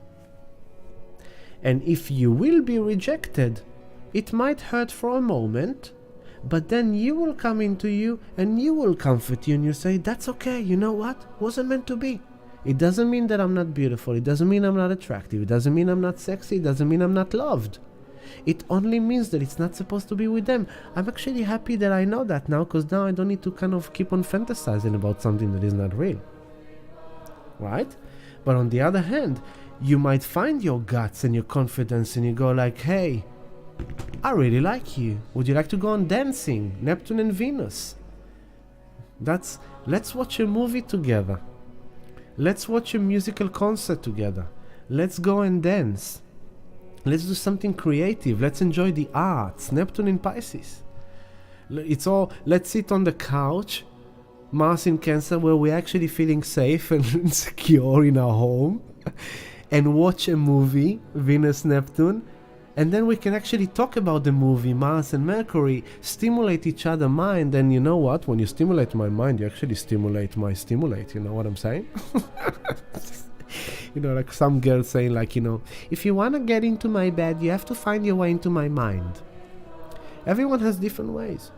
Some people, you know, turned on when you cook for them. Some people turned on when you talk to them about charts. Some people are turned on when you talk to them about philosophy, right? Everyone has a different turn on. So with Mars sextile Mercury, and this is on Friday night into Saturday, Easter Friday. So suddenly on Easter Friday, the world may be falling down, the world is in turmoil, the dollar is crumbling, the economy is in sheets, the banks can collapse every moment, the dollar can crash any moment. It all can happen any moment. But when we sit around the table of Passover or Easter Friday with our family, with people we love, people we share the journey of life with, let's talk about things that stimulate love. Let's bring the love into our homes. Let's bring the love in. We know that we are wounded. We know that we're in pain. Now let's bring the love in. Let's talk about our dreams. What do we want to manifest? How do we want to have our future? Right? And then Mercury with Mars. Yeah, let's talk about it. Let's communicate it. If you're a salesman, this is a great day for sales. You could sell whatever. Because people, Venus, Neptune, will be very happy to buy the new bag or the new car or the new clothes. And you might need a new dress. You might need to prep up your wardrobe, or you might need a new TV, or you might need a new computer. And suddenly this energy is kind of like, you know what? I feel like I deserve a new computer. Just don't go overboard. Be responsible. Saturn is in Pisces. You can get too loose and buy a computer even though you have 5. You know what I'm saying? Now, what's really interesting is that as this is happening,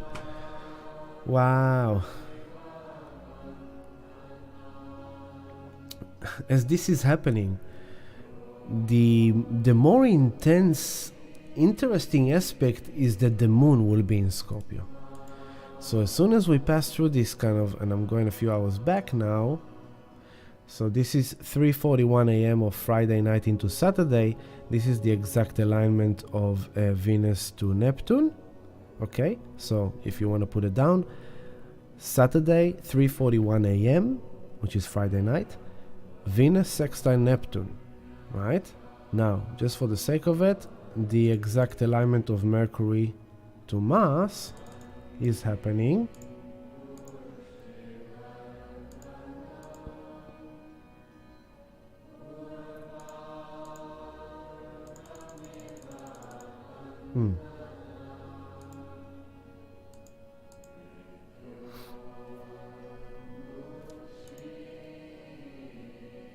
There we go.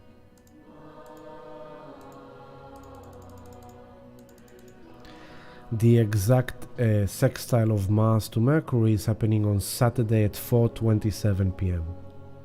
So first is Friday night 3:21 a.m. Venus Neptune, and it's together, but the exact sextile of Mercury to Mars is on Saturday at 4:27.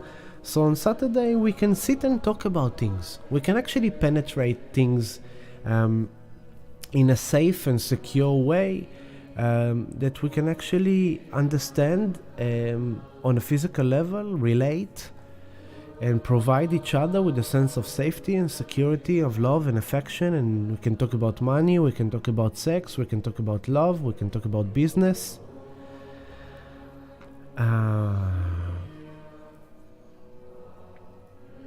While this is happening, pay attention. Juno on the 15 degrees coming into Uranus 17 degree.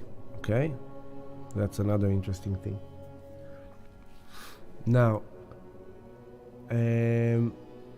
before that, what's happening? I'll take it one day back. Before that, what's happening is that almost 24 hours exactly, Yeah, 24 hours before. 24 hours before Mercury and Mars are doing their sextile. Mars rules Scorpio, Pluto rules Scorpio, and the Moon enters Scorpio on Friday, tomorrow at 4:29 p.m. So tomorrow afternoon, the Moon goes into Scorpio, and it's quite intense in Scorpio, because what is it going to do? It's going to oppose everything that is happening in Taurus. But more than that, it's going to square for the first time. Moon in Scorpio is going to square Pluto in Aquarius. Hello, Valerie. Good to have you with us. So now we're having the fact that Moon comes into Scorpio, ruled by Pluto, and it's squaring Pluto. Our intimate emotional needs, desires are being challenged by other people, Pluto, Aquarius, other people in the world, and it's in opposition to all the Taurus. So then what's going to happen? As the Moon is going to come to the 4th degree, it's going to conjunct the South Node. We're going to feel something of the past that relates to the Sun Chiron of last night. Hello, Christina. Hello, welcome. My pleasure. So when the Moon comes into the South Node, and this is literally tomorrow, so 4:29, Moon comes into Scorpio, and the emotional intensity is coming up, and it's coming from this wounding energy, but then reminding you it's going into that sweet energy of Venus and Neptune and Mercury and Mars. So the Moon in Scorpio could bring that deep, intense need for intimacy, for diving deeper, for connecting deeper, on a deeper level. And with the Venus and Neptune, remember the sexuality, the pleasures, the sensuality, with the fantasy, with the dream, and the Scorpios, like the taboo, you know. For healthy couples, this could mean experimentation in the bedroom that kind of allows new territories to be explored that might be satisfying a certain fantasy. And of course, with Mars in Cancer, it has to be done in a way that everyone's feeling safe. If it's sacred, Juno is with Uranus. The goddess of sacred marriage and union is coming to Uranus. This kind of radical, innovate, think out of the box, be quirky, try new things. If your relationship has been stagnant and let's spark it up. Maybe with some fantasy, maybe with some role play, maybe with some experimenting things that we didn't experiment before.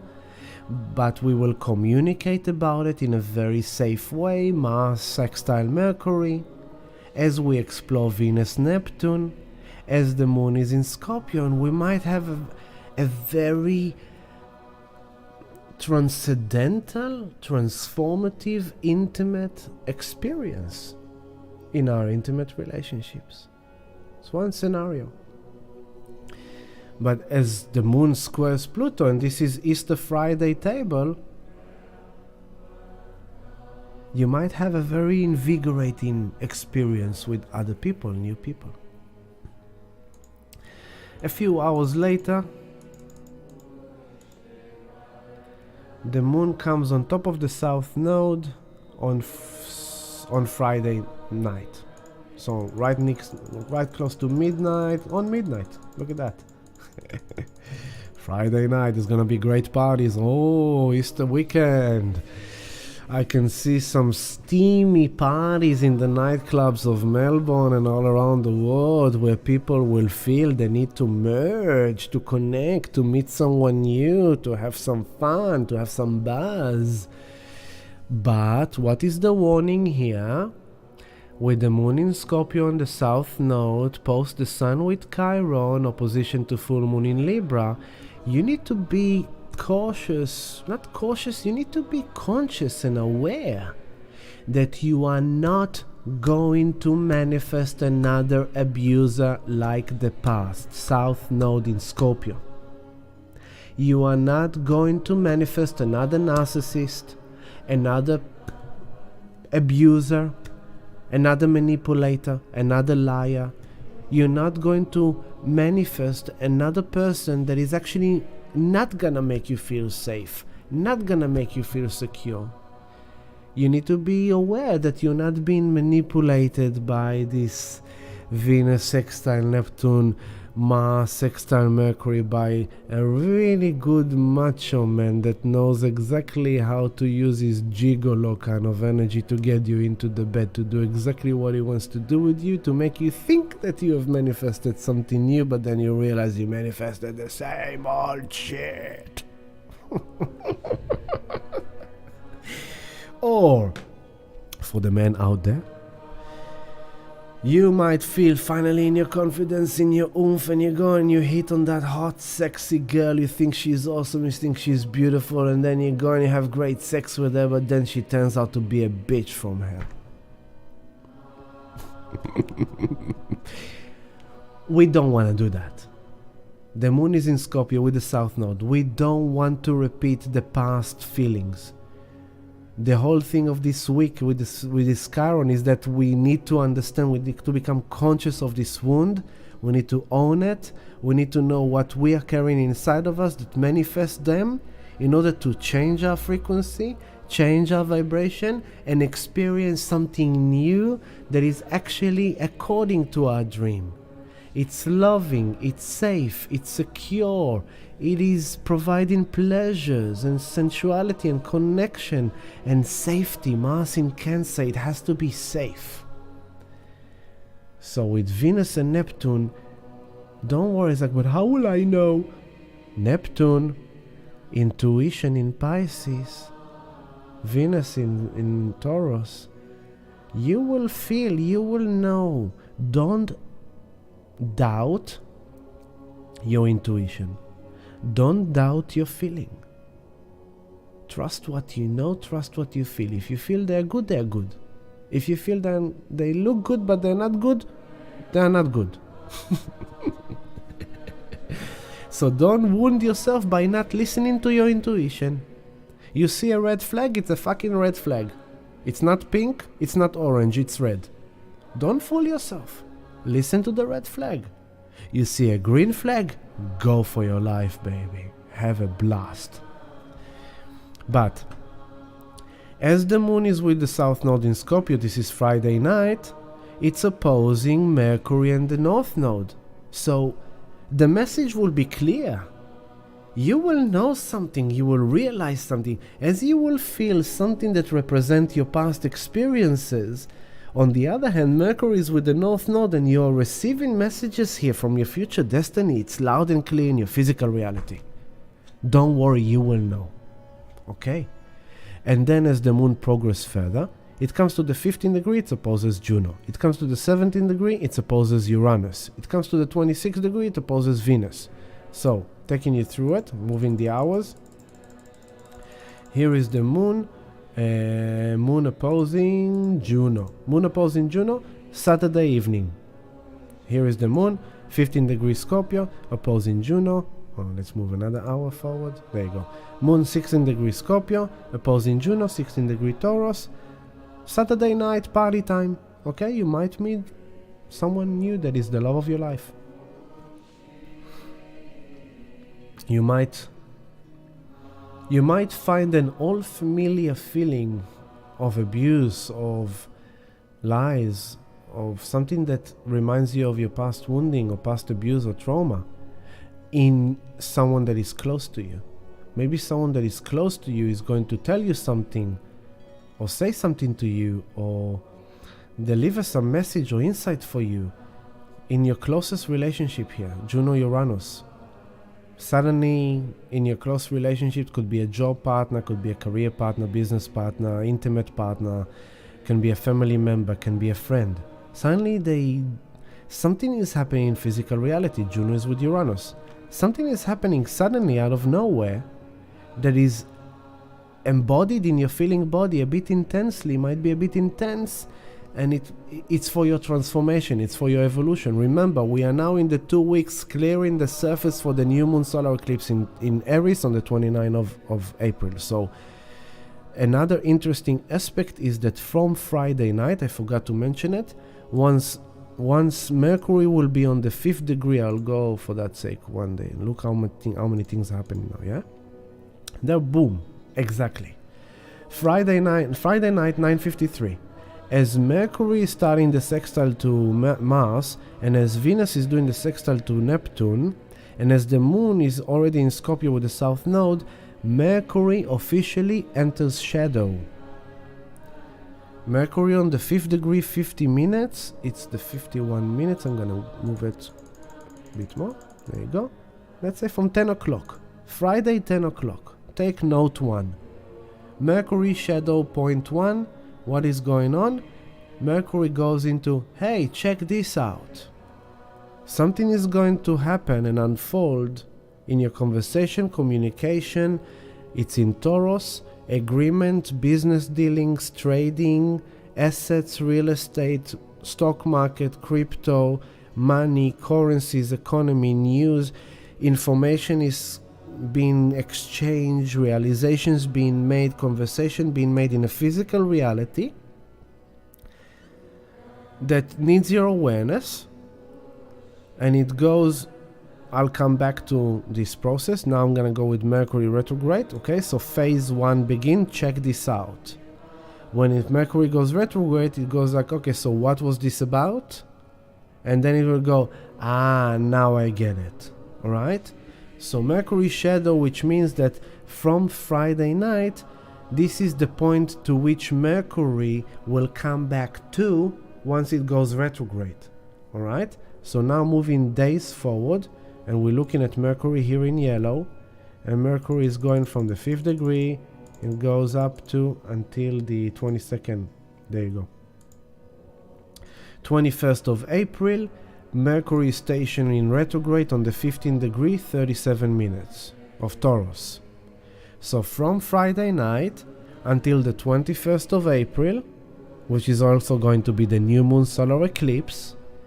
So from the full moon, from tomorrow night, a bit after the full moon, until the new moon solar eclipse, something is going to happen. Things that you need to become aware of in your physical reality, with your money, with your job, with your career, with your relationship, with your home, with your contracts, agreement, trades, whatever. Check it out. Pay attention, take notes. From the 21st of April, moving days, Mercury is gonna go in retrograde all the way back to the 5th degree and 50 minutes. And it's gonna station on the 15th of May. So, on the 15th of May, Mercury is going to be back in the point, which is going to be tomorrow night, the 5th of April. Okay? So there's like 5.5 weeks. It's gonna take Mercury 5.5 weeks to come back to where he is tomorrow. So, from tomorrow until the 21st of April, phase 1. Check this out. From the 21st of April until the 15th of May, phase 2. What was this about? And it's gonna be back to where it's going to be tomorrow night. And then it's gonna move forward and get out of his retrograde by the 2nd of June. Okay? By the 2nd of June, Pluto will be retrograde. From May. We're not gonna go into that now. Okay? So, back to now. Taking the chart to tomorrow as we were before. So whatever is coming in now from this future destiny through the North Node, and I need to end soon, future destiny from the North Node, it's so important that we're going to digest it until June. It's gonna go like, whoa, so what is this about? Check this out. Okay. Right, so for example, what can it be? One hypothetical scenario, crypto market is about to get a nice blast, silver and gold going to get a nice blast because the dollar is not doing good and the economy is not doing good, and now there's going to be these trade opportunities, going to be some profit making in the coming month or two, but you need to check it out, you need to pay attention to the charts, you need to know when to exit, you need to plan. Because when the bull wave comes in, there's a lot of effects on our emotional body. With the moon in Scorpio, Scorpio is like big gains or whatever, right? You need to plan ahead, plan your trade, and then trade your plan. Because when you plan your trade in advance, Mars, okay, you get it, this is great. Mars sextile Mercury as Venus sextile Neptune. Your dreams of financial gains and abundance and good luck can manifest. When you put your mind Mercury with Mars, put your mind and really look at the charts and really do your analysis and really understand where you're buying, where you're selling, how much profits you need to take out in order to cover that debt, in order to pay the taxes, how much you're living inside, how much you're taking out, and then when the time will come, maybe in the end of April, maybe in May, you follow your plan, you take your profits, and then you are cool. Because I believe that from June things are going to look different. We're going to have a bit of a slowdown. There's a lot of retrogrades coming. So as I said since the beginning of the year, March, April, May, we will have profits. As we get into the end of May, June, we need to start taking action that, to protect our position and to know what to do and how to get out of different positions and how to consolidate your positions. The safest in crypto is Bitcoin. Always was, always will be. And one more note, I am not a financial advisor. Thank you very much. So, silver, by the way, silver has been receiving a lot of headlines in the last week. Silver looks like it's starting to kind of get its momentum. If you are afraid of crypto, don't believe in crypto, no worries. There is a solution for you. There is gold and silver. I am believing more in silver than in gold. You can buy silver coins wherever you are around the world. Just look online for your nearest silver gold dealer. Go to a legit place. In Melbourne, you can go to goldstackers.com.au. They are in the city in Collins Street. I love these guys. They're awesome guys, really good people, and will help you. It's as simple as buying bread in the supermarket. You go with your money, you buy silver coins. It's simple as that, and you edge yourself, and you have another tool to provide yourself security, stability, and potentially profits as well. So, just another thing for you to know about silver. Don't forget about silver. Silver coins. So, we need to skip forward, we need to move forward. The other thing is, like I was looking at the moon in Scorpio, we're moving now to Saturday. The other exciting things that is happening, Then the other exciting things that is happening is that all this week, while all this Venus and Neptune and Mars and Mercury, over here, the Sun is closing in on Jupiter. On Sunday night, Sun is on 19 degrees, Jupiter 21, 2 degrees apart. Okay? This is now Monday night. Monday night, the Sun is 1 degree away from Jupiter. It's already conjunct as Juno is together with Uranus. Sun Jupiter is considered to be in astrology the luckiest day of the year. Sun is the soul expression. It's in Aries. Jupiter is rewarding and expansion and growth and yay, happy-go-lucky. So when it comes to Sun conjunct Jupiter in Aries, exactly on Tuesday, I will be at Here Yoga. This is going to be a really awesome energy to be at Here Yoga with. This is Tuesday night into Wednesday, Sun conjunct Jupiter, manifesting rewards, manifesting expansion. Sun Jupiter is kind of like, it's once a year happening of like, Jupiter goes into the soul and goes like, poof, gives that expansion. And now Jupiter in general in Aries has started a new 12-year cycle of Jupiter around the Sun. So Jupiter in the last few months, since February, let's go months back.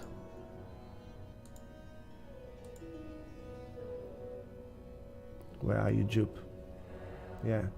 11 of Jan, a few days back. Jupiter entered Aries on the 21st of December 2022. 21st of December, Jupiter entered Aries, started a new 12-year cycle, and now on Tuesday, the Sun will conjunct Jupiter in Aries for a year ahead, based on this full moon in Libra, opposition to Sun with Chiron. After Venus was with Chiron, after Mercury was with Chiron, after Jupiter was with Chiron, after the Sun was with Chiron, everything visited the wound. And now the Sun comes into Jupiter and say, okay, so what did we get out of this shit show? Where do we want to go? Where do we want to expand? Where is our next treasure hunt? Where is our next rewarding abundance? Where is our next good fortune? Where is our next higher knowledge? Where is our next teaching? Which area of yourself you wish to expand is going to receive expansion. So now we're in this contraction of pain on this full moon, and it's like, oh, I don't like this week. Then comes this weekend, Easter Friday, Passover, beloveds, love, suddenly you might meet someone, suddenly, and then you talk about things, and things come in, clicking in, the messages are clicking in, and then, as Juno is with Uranus, sudden unexpected changes in your sacred unions, for good and bad. Those relationships that are not really for your destiny, they're not really for your future, they've run their course. This could be a sudden breakup in order to allow you to have a new sense of expansion of self. Maybe you met someone that suddenly out of nowhere you have a new relationship and it's like, oh my god, I'm so freaking excited, this is awesome. We're on the same wavelength, I did not see it coming out of nowhere. Maybe you invested in something and then suddenly that investment turns well. Bitcoin loves Jupiter Sundays. Maybe on that day, next week, Wednesday, Bitcoin is gonna pump to the 40,000. Let's see. I don't know, but let's see. So the exact alignment of the Sun with Jupiter is going to happen on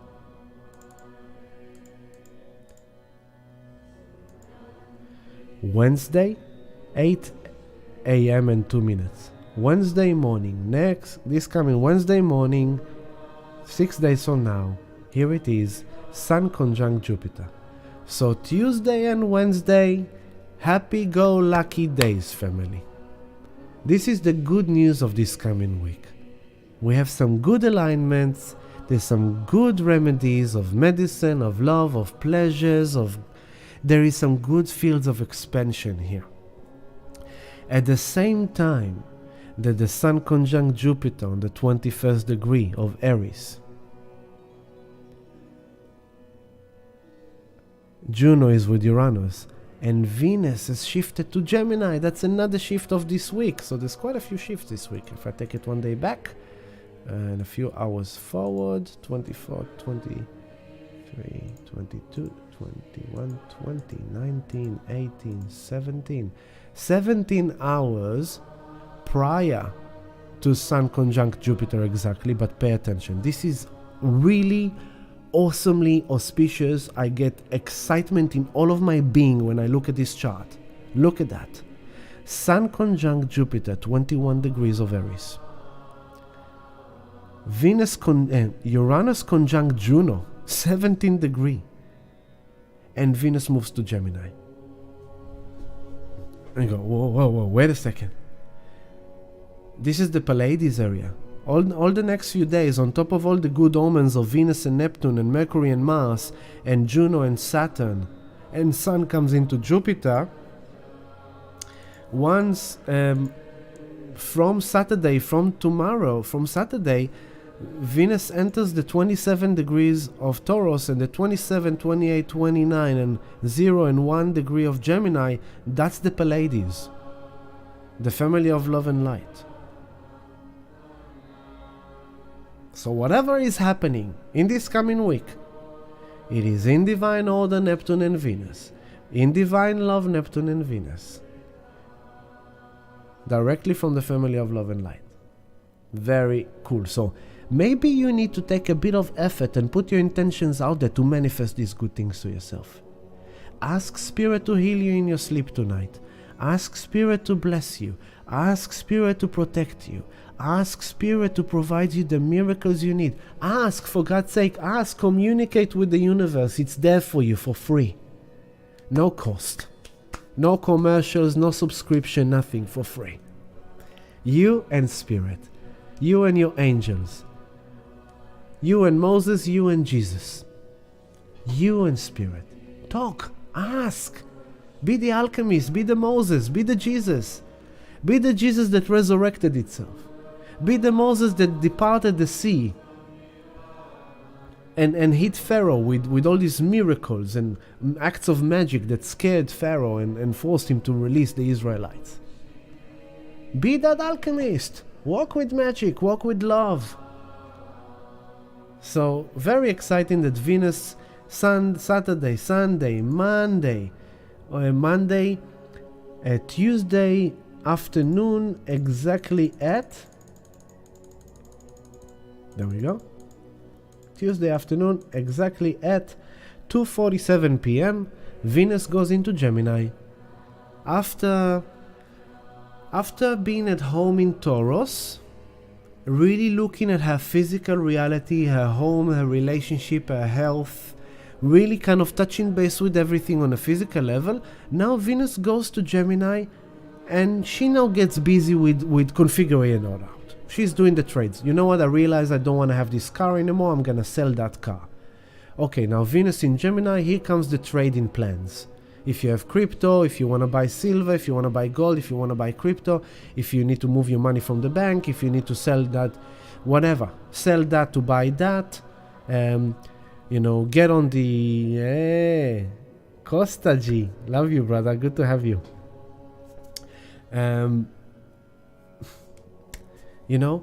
Venus in Gemini, let's talk about it, let's trade, let's negotiate, let's sign agreement, let's debate. And all this is happening as a backflip of this full moon in Libra, which is about justice, fairness, equality, establishing it in our relationship. No longer acting on our wounds of Sun and Chiron, but bringing balance, fairness and equality and harmony into our relationships. So it's a bit of a pain, wound touching full moon, but then following it comes this sweetness and love and medicine and miracle and expansion and good fortune and blessings. And then as the Sun is with Jupiter, as Juno is with Uranus, Venus goes to Gemini, and now we are trading, we are planning, we are researching, we are looking at details, we are communicating, we are maybe going online dating, maybe we are whatever. Maybe taking your business online because you realize you need another source of income because Uranus is in Taurus. Whatever. Okay? So this is Tuesday. We will be at Here Yoga. Come and join me. It will be great. And just for the sake of it, of closing the week, then we go on Wednesday. On Wednesday, Venus is in Gemini, Juno passing Uranus. And, another thing. When Venus goes into Gemini, 00 Gemini, she is trining Pluto. Another beneficial alignment. Venus 0 Gemini, Pluto 0 Aquarius. Pluto, how can we find empowerment for evolution with the people and with the world? Maybe new kind of people, maybe new kind of world that we relate to. Venus in Gemini through online. Maybe you need to join Nostr. Nostr is a great decentralized social media for everyone who loves crypto and loves freedom and love, no censorship. People can just express themselves, be embraced. There's good vibe there, love vibration, good vibration, for example. But this is also supportive of that Sun Jupiter and that Juno Uranus comes Venus trine Pluto. For the first time in our life, we're feeling Venus Gemini trining Pluto in Aquarius. Suddenly we are capable of penetrating deeper. Pluto. We are capable of understanding the world and other people on a deeper level. We are capable of penetrating deep into the psyche and look behind the secrets. It will be interesting to see what secrets will come out in the world in regards to finance and economy and money. We are capable of utilizing the current big transformation that is happening in the world. Pluto in Aquarius is cryptocurrency, internet, online, high-tech, AI. Instead of being afraid of AI, why don't we learn a bit about how to utilize AI to our benefit? Maybe you can take your business worries, inquiries, Venus in Gemini, and go online, go learn how to use the AI, learn how to use the ChatGPT, that you can ask your inquiries about your business and business plan and business idea, and the AI could actually help you. And suddenly you go like, wow! I didn't realize that there are also benefits to the AI. For example, deep conversations with beloveds, deep psychic ability, deep healing. And this is Wednesday, this is Tuesday, and then the Wednesday, it's still there.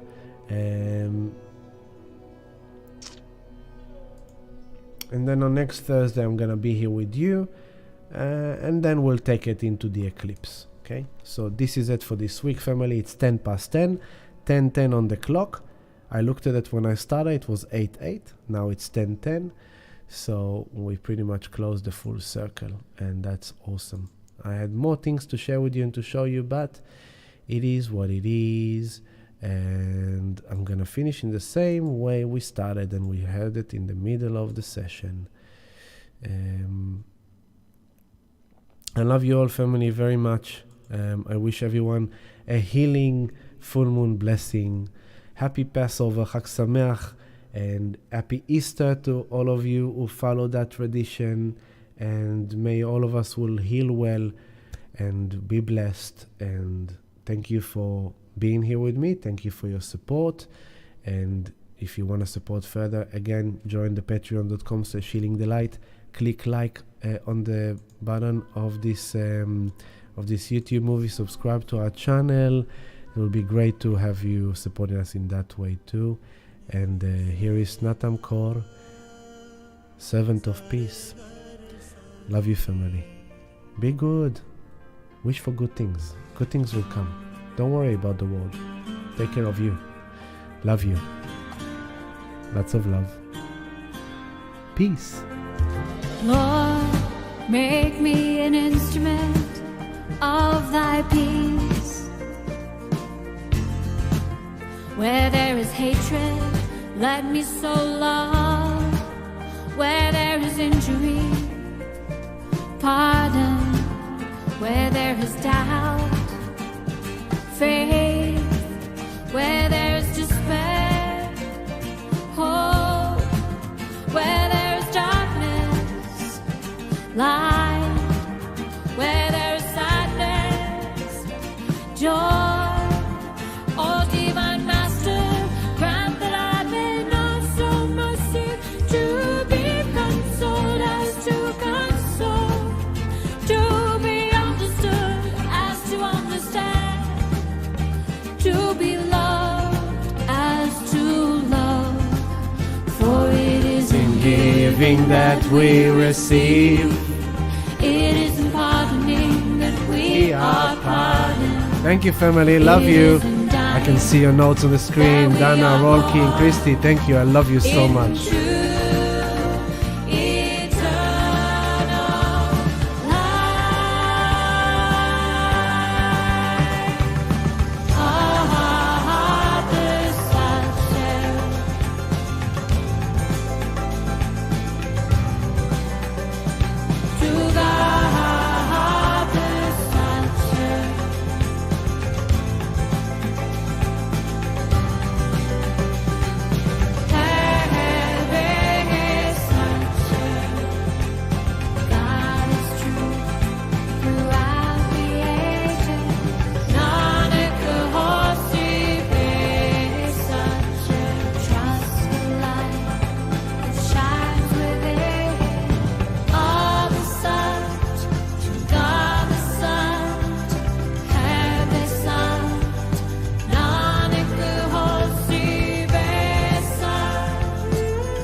to God.